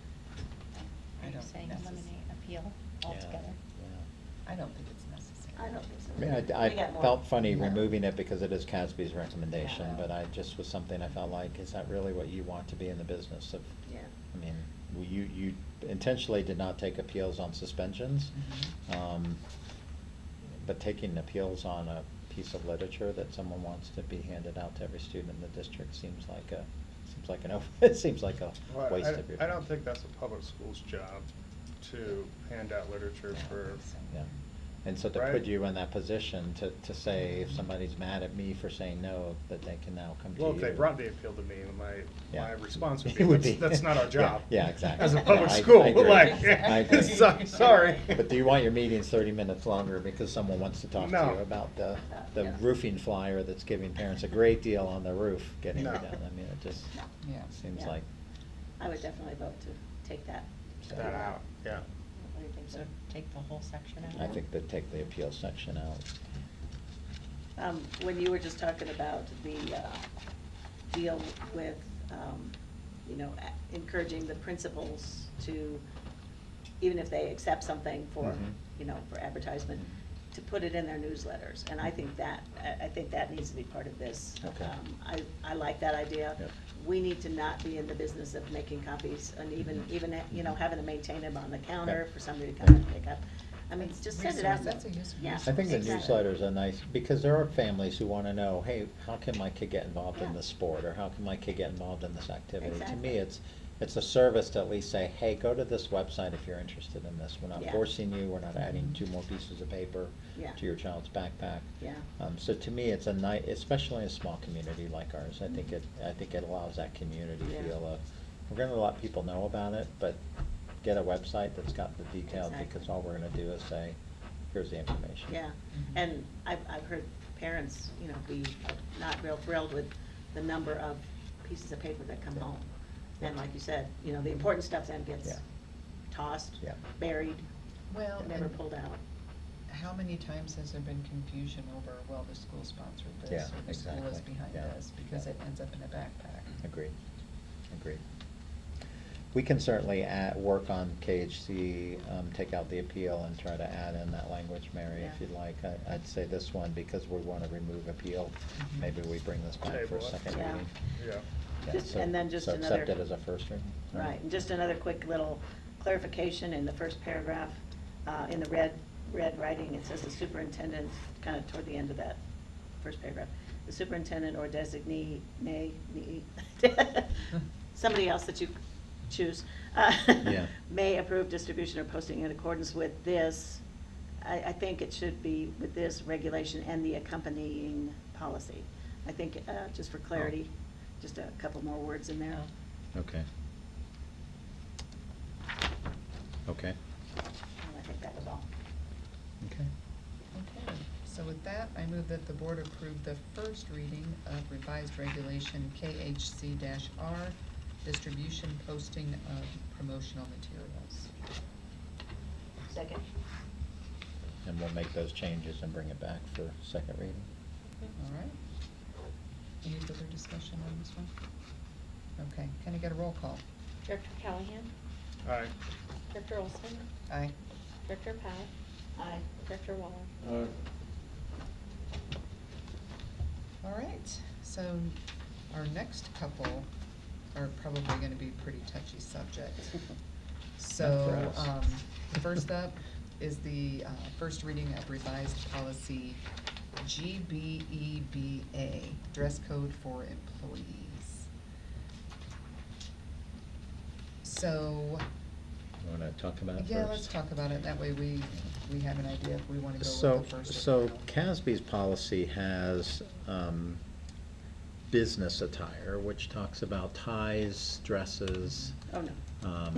And so I think in our agenda setting, we talked about business casual, which is presentable, we can tell you apart from your students. And so we found this definition, so we've changed it to business casual attire shall be neat, clean in appearance, and then outlined what business casual attire might include. It would include chinos, khakis, slacks, knee-length skirts, paired and button-down shirts, blouses, polos, sweaters, or sweaters over shirts, and then shoes that are closed-toed, options, Oxfords, boots, and flats. So we tried to shift it from that, you have to wear a tie and a jacket, and to business casual. I think it's still a major improvement on some of the things that we've seen. We did add the word volunteers, because that's been something that has surfaced, is, you know, we have had some volunteers who have come in with halter tops to volunteer in a capacity that we've approved them for in the school. We really feel like as an administration that this should apply to any adults who have an official capacity. As a volunteer, you're being invited in to carry out an official capacity, maybe help with reading groups, maybe it's clerical work, whatever it may be. We really feel like this should be enforced for all adults who come into the building who are working with kids. And so we did add yoga pants, which were not, we've had a number of instances where we've had some concerns expressed to us about people with yoga pants, very tight pants that are very revealing.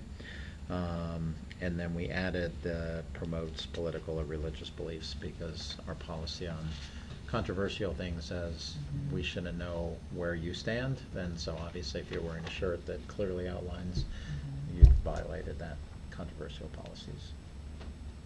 One of the questions I had, or one of the concerns I had, was the religious beliefs. You know, I can see, okay, yeah, the shirt, but I'm wondering, there's people that might wear a cross or a star, or, you know, and at what point, when it's like Ash Yeah. Wednesday, Yeah. you know, is that gonna be considered? So, I mean, there's a lot You know to what, be- it does I can include, see- it does include jewelry, you're Mhm. right. I was gonna say, it says clothing, but it goes on to say jewelry, Mhm. accessories, body adornment, so.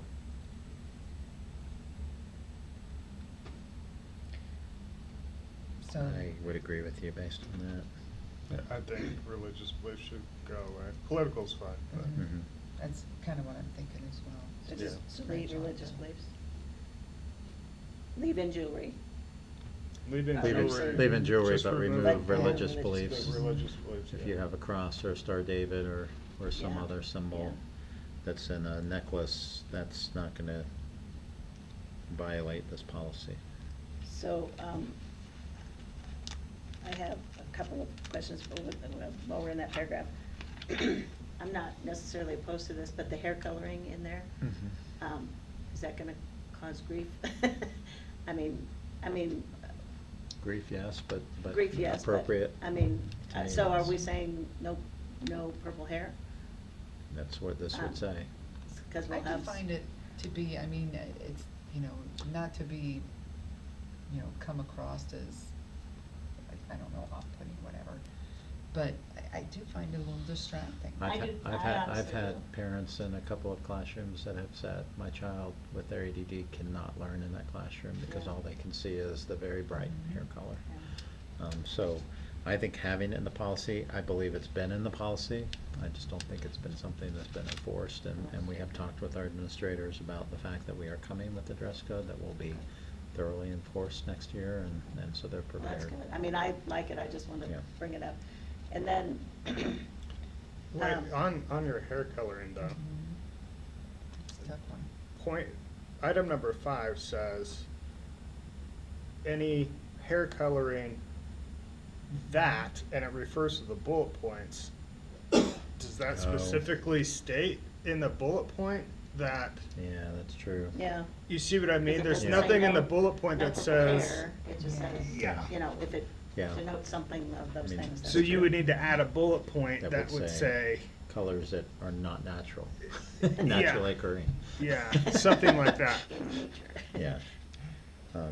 We can check in with Brad about this Okay. and just see how he'd recommend, but good point, because you're right, it does talk about that specifically leads to one of these conditions. That's a good point, I yeah. don't know if I missed it, but I don't see anything about offensive tattoos. Yeah, only, well, it's body adornments that contain That'd be advertisements, piercings. symbols, words, slogans, patches, or pictures that relate to drugs or alcohol or weapons, sexual nature. So that would, in my opinion, would capture Yeah, that would tattoos. cover that. Well, and you've got the bullet point on the second page that says otherwise disrupt the teaching learning process, so would that be That would be the considered- hair color. Yeah, But but that could I be think it argued should in be- court that. Yeah, it should be, That That it should be doesn't apply. clear. It needs to be more specific. Mhm. Yeah, I'll work with Brad on that, and we would like to get this finalized by the next meeting so that we can enforce it next year, but I'll get some wording from him that can capture that. The other thing that I was going to bring up on this is, in the first paragraph, so we've got, Not mine. Not mine. Not mine? I don't even have my keys. How would it go off? yeah.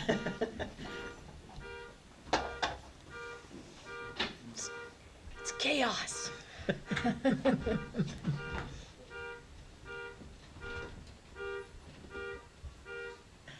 It sounds too deep to Damn be my squirrels. Honestly, really? That's the truth. Okay. Doesn't sound like a holiday. Who's to blame? So in the first paragraph, it says that the employees shall adhere to a professional standard of dress. And then it seems like it's, I don't know, then often considered business casual. Okay, I get it, and I agree with that. Shall be neat and clean. Business is a style that strikes a balance between formal and casual, often suitable. That whole, I think it needs to be more of a definition. Business casual shall be defined as, instead of all this kind of soft soapy stuff Okay. in the middle. And then,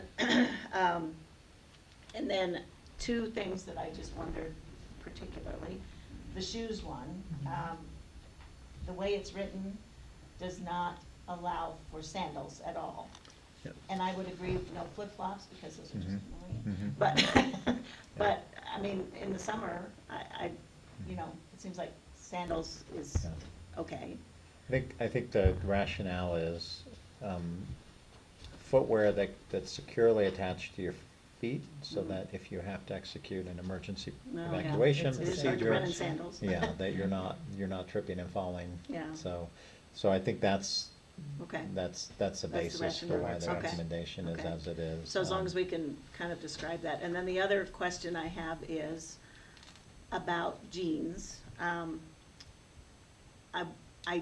I mean, I have worked in professional places where they include jeans as Mhm. part of business casual, as long as they are nice jeans, no Not holey ripped. jeans, Yeah. not ripped and not ripped on purpose or otherwise. Yeah, yeah. You know, and clean and neat and all of that Mhm. stuff. So, I just wondered if we should include non-holy jeans No, in the yeah. list. But we said religious was Unholy, okay. unholy I'm sorry. jeans. But yeah, I'm just bringing it up. I don't Okay. know if there's thoughts I about think that. jeans but- are And that's appropriate. a Yeah. good point, because If that's they're- yeah, not if they're- listed.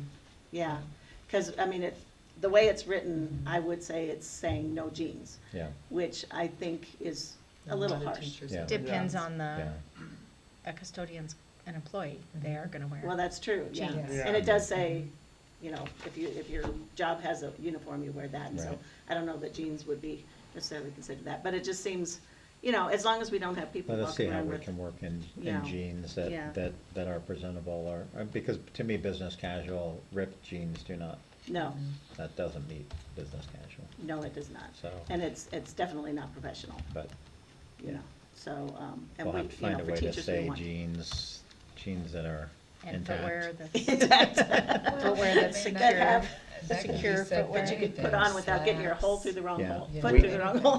We could add to the footwear, back to that other one, we could also add, secured to your foot, so that if it is a sandal that's got straps that Yeah. firmly secure it, maybe Yeah. that's acceptable versus a sandal that might Flop. fall off your foot Yeah. when you're running, Yeah, so. so, you know, I think those two I'll things work on might make it a jeans little and more I'll work on- palatable, Yeah, and I think they're reasonable. That's a good point on the jeans. okay. So we'll work on jeans and securely fastened, for footwear. And try to get some language, and then So we'll no consult with 3-inch Brad. pumps. Yeah, Those none are of dangerous those. too. Yeah. You are not gonna be running in an emergency in Yeah, those suckers. yeah. Well, you know, you'd be surprised how many people can run in those. So just, but- so we'll more clearly define what business casual is. I agree, there's some extra language there, Mary, so Okay. business casual is, and we'll go into definition versus combination of formal and casual, and I don't think that needs to be in there. We'll address jeans, we'll address securely fastened footwear, and then we'll figure out how to include hair color to address a distraction, issue, and we'll work with Brad on that, so Yeah. that we'll bring that back to you. And I don't know that this needs to be in this policy, but, you know, there are days, you know, like homecoming week or something Mhm. where everybody is Yeah. dressing crazy and including the teachers. I don't know if we wanna put an exception in for We those could kind add of an things, or if exception that's on like just Spirit Week and, Spirit Week and, you know, Or the days we have T-shirt day. yeah, I mean, yeah. It's gonna be a So little exceptions different. for yeah. school-wide Events. Yeah. events, yeah, there you go. Okay. Pajama day. All right. Okay. So we'll do first reading on that? You bet. Anything else? Okay. So, I move that the board approve the first reading of revised policy GBE-BA, dress code for employees. You did that very well. Second. Okay, can I get a roll call? Director Callahan? Aye. Director Olson? Aye.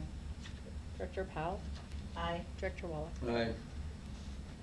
Okay, next up, we have the first reading of revised policy GBEE, staff use of the internet and electronic communication. So this particular one, you asked us to look at with regard to the cell phone, and so we did add some of that language. We've also made some other adjustments from specific things to technology devices so that we're more inclusive of this. again, really clearly outlining, some of these changes are from CASB, so many of the changes, the change you asked us to make is on page 3. Oh, wait, yeah, so, Oh, there's, no, I'm sorry, where is it? it's on 4. Page 4, yeah, thank you. Yeah. So page 4 specifically has the staff members, similar to students as directed in policy JICJ, are to refrain from use of personal technology devices, i.e. cell phones, smartwatches, earbuds, etc., during class time unless used as part of your professional responsibilities. Such uses may include inter-school communication with staff, administration, special education, but should be approved in advance by administration of the building or the department, meaning it can't just be, well, I'm going to use this for this purpose. It needs to be something that's discussed and pre-approved. We have a number of our special education departments that would rather communicate with teachers, student needs versus over the radio. You don't want, because everyone has a radio, you don't Oh, yeah. want, hey, Johnny needs this. Yeah. Every student in the building now Yeah. knows what Johnny needs. So that's a prime example of a use of cell phones, but I did feel like it should be approved in advance by administration, No, so. I think that's- What about, something regarding emergencies? That should have to be approved by administration, like if they're using the app, Yeah. you know what I mean? Yeah, the lights Yeah, on. did they, I thought we had that in here, but maybe not. I'm looking through, I don't remember. Well, kind of, use as part of your professional responsibility is pretty broad, so, you know, that would include communication about students as needed, but also life spots and things like I that. mean, we but could it might say- wanna be a Yeah, little but do more we want to direct. spell it out though, We just so could. it's clear? I think so. We could say used as part of your professional responsibility, including emergency response applications, Yeah, something I to think that that's degree. good. Yeah, that's So that good. brings up another question. So is it a requirement to have a cell phone No. as part of the job? So do we have classrooms for teachers? I don't think we have any classroom that doesn't have one, but it's not, if we require it, we have to pay for it. And Okay. most of our teachers have a cell phone, and they've been very satisfied with downloading. It's a benefit to them to be able to communicate. Yeah. One thing in that paragraph too, it starts out staff members similar to students as directed by policy JICJ. The way it reads now is are to refrain from use, and I think it needs to be stronger and say shall not use. Okay. Which one is that? At the very first line, change the, right after JIJC, Okay. change are Shall to not refrain use. from, and change it to shall not use. And then I guess get rid of Yeah. personal technology devices, yada, yada. And then add that, Mhm. including, and then, as far I've written as it down, shall the not. permission to use it for, like, communication about students and things, that, I guess what's the process? Is that kind of at the beginning of the year where Yeah. you know, just kind of one-time thing? It's certainly not every time. No, it should be, if it's, I'm gonna, special ed department, we like to use our cell phones to communicate about student needs. Principal would say, yes, that's an approved application, you may do that during this year. It's not So gonna just sort of a have to be- one-time, first Yeah, of the year, yeah, this yeah. is our school policy kind of a thing. Yeah. And we There, did there ask are them- some times that one of our teachers may have a son or daughter expecting, that may say, I'd like to keep my phone on, I may Yeah. get this notification. So that would be something that I'd get a permission Right. for this Absolutely. week. Yeah. So- And kind of to the way you said that though, so, in our student cell phone policy now, as we have just passed it, in the in the secondary grades, the students can have them remain on, but they have to be silent and put away. Mhm. But of course, the teachers need to have it on. Right. For all That- these uses, so you kind of mentioned, That's where we're really talking about use. yeah, so kind of Yeah. available, Yeah. a little more out in the open, Right. available for use, like Right. if you're waiting for, Right. to hear that you're a grandma or something. Right. Yeah. Yeah. My husband's in surgery. I'm, Yeah, need to know. waiting to. What the hear heck are how you things doing went. here? Yeah, So now, when exactly. they're in the classroom, are their phones silenced? Or can they not be I mean, silenced, just that turned could be, down that could be because of the something we app? could be more clear about probably in this. Because if it's ringing constantly with, Yeah. and then Did it's a that app- constant, I can't remember, did the app will it override? override it? The app can't will, remember. yeah, LifeSpot overrides. So they should be able to silence So, their yeah, so if phones. it's silenced, LifeSpot will cause the phone to go off. It won't. So, if you want, we can work on silenced. Yeah, I think that's, Something about the distraction. that's good.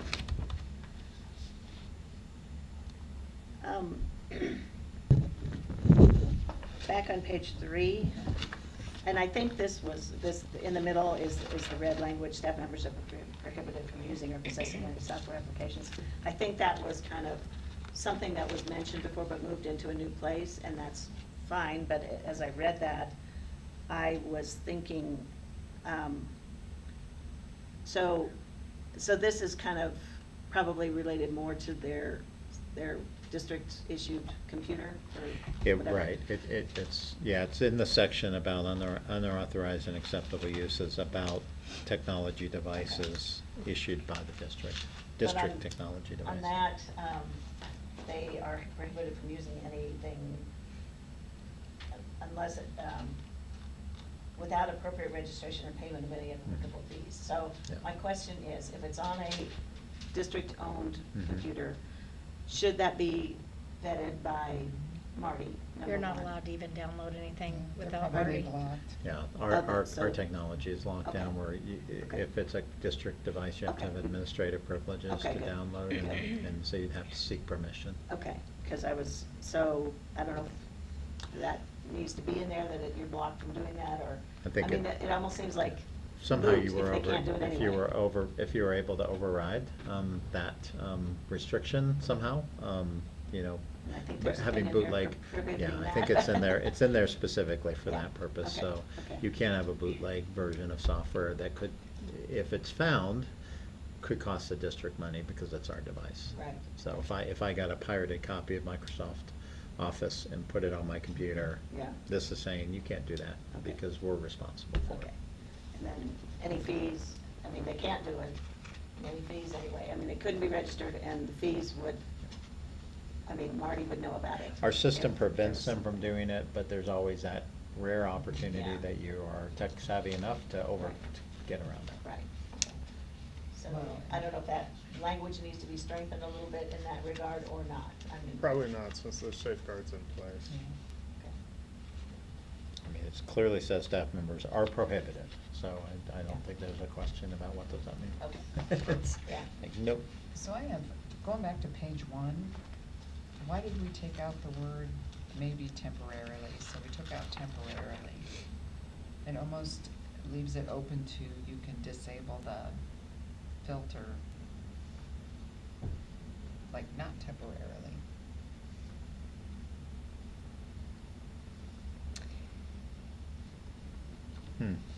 Well, Probably I think is that it's, from Casper? if you think about it, like, there are places I go all the time, and iBoss doesn't allow me to, so they can find a way to allow it all the time.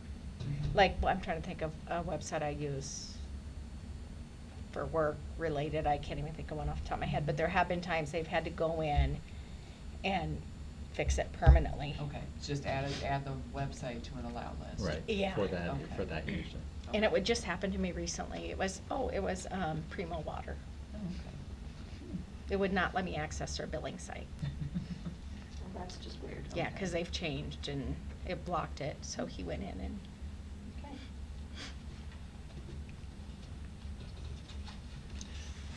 So it sounds like we've got some modifications to do on this one, which we'll bring back in second reading. And we added AI in here. Yeah. That And was this is from CASB. CASB's policy, and it's been brought up at DAC, or TAC a Okay. number of times. And we have anything in here, privacy laws, okay?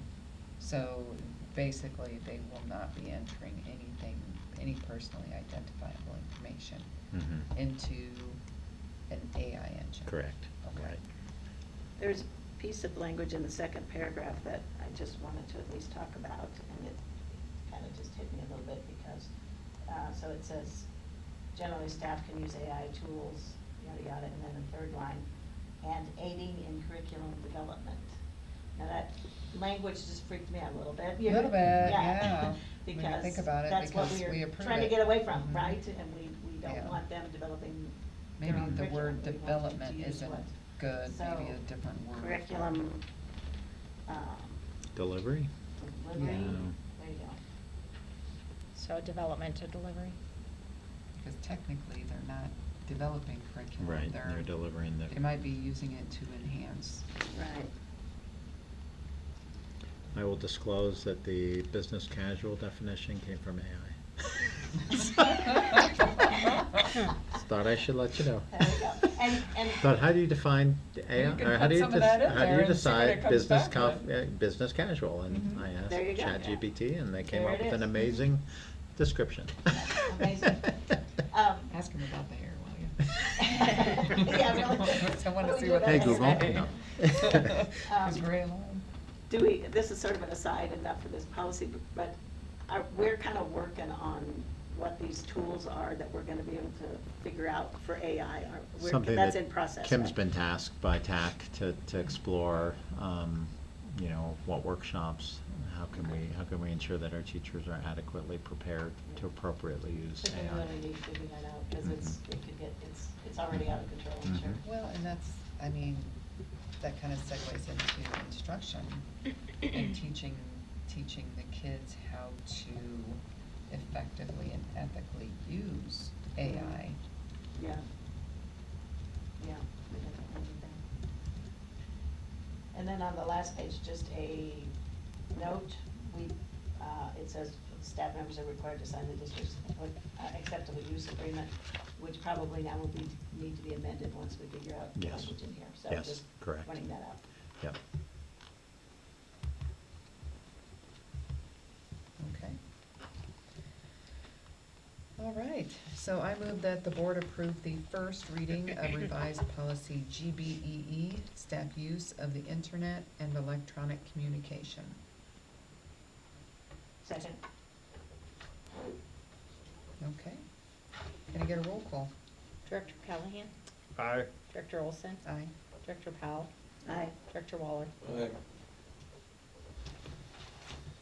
All right, next up, we have the second reading of revised policy DD, funding proposals, grants, and special projects. So I move that the board approve the well, I thought it looked final. Do we want to talk about it first? We probably should.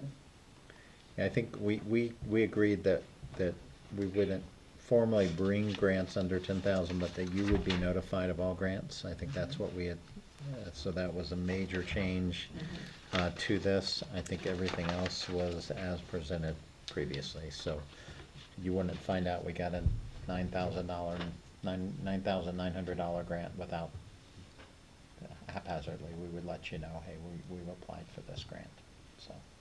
And that was the language you guys Mhm. requested. Yeah, Okay. I'm good with that. So I move that the board approve the second and final reading of revised policy DD, funding proposals, grants, and special projects. Second. Okay, any further discussion on this one? All right, can I get a roll call? Director Callahan? Aye. Director Olson? Aye. Director Powell? Aye. Director Waller? Aye.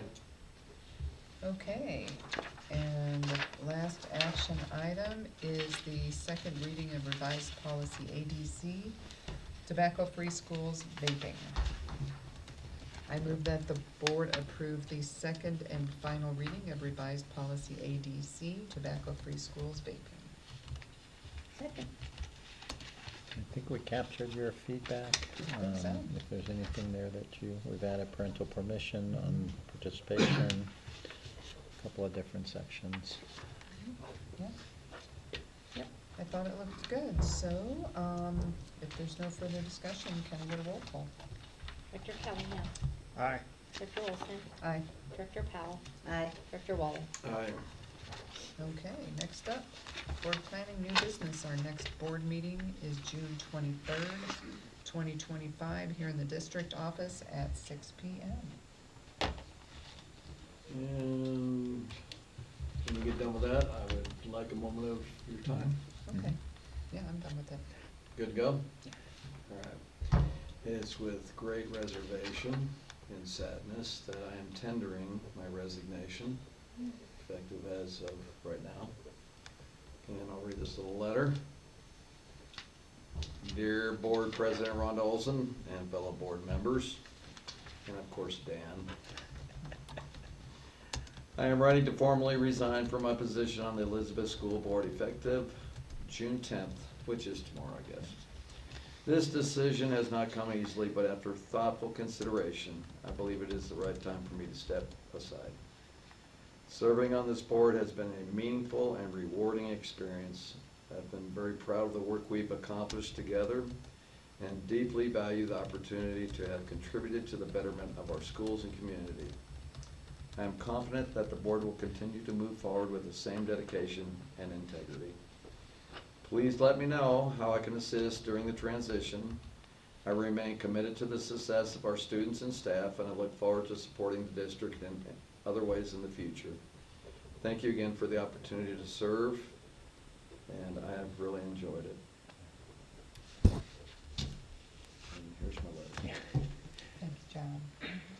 So your last act was approving the tobacco vaping policy. Well, you know, it does give you cauliflower. Yeah. There we go. Well, it's for the health and safety of our Popcorn or kids. so- whatever they call it. Well, John, I will just say, I have tremendously enjoyed working with you, and I know TAC has enjoyed having you as their representative, and Licensed Compensation Committee. Your work on those two teams has really been important to the work that we've been able to do as a I've district. been So, very proud to thank be you. part of Yeah. this district.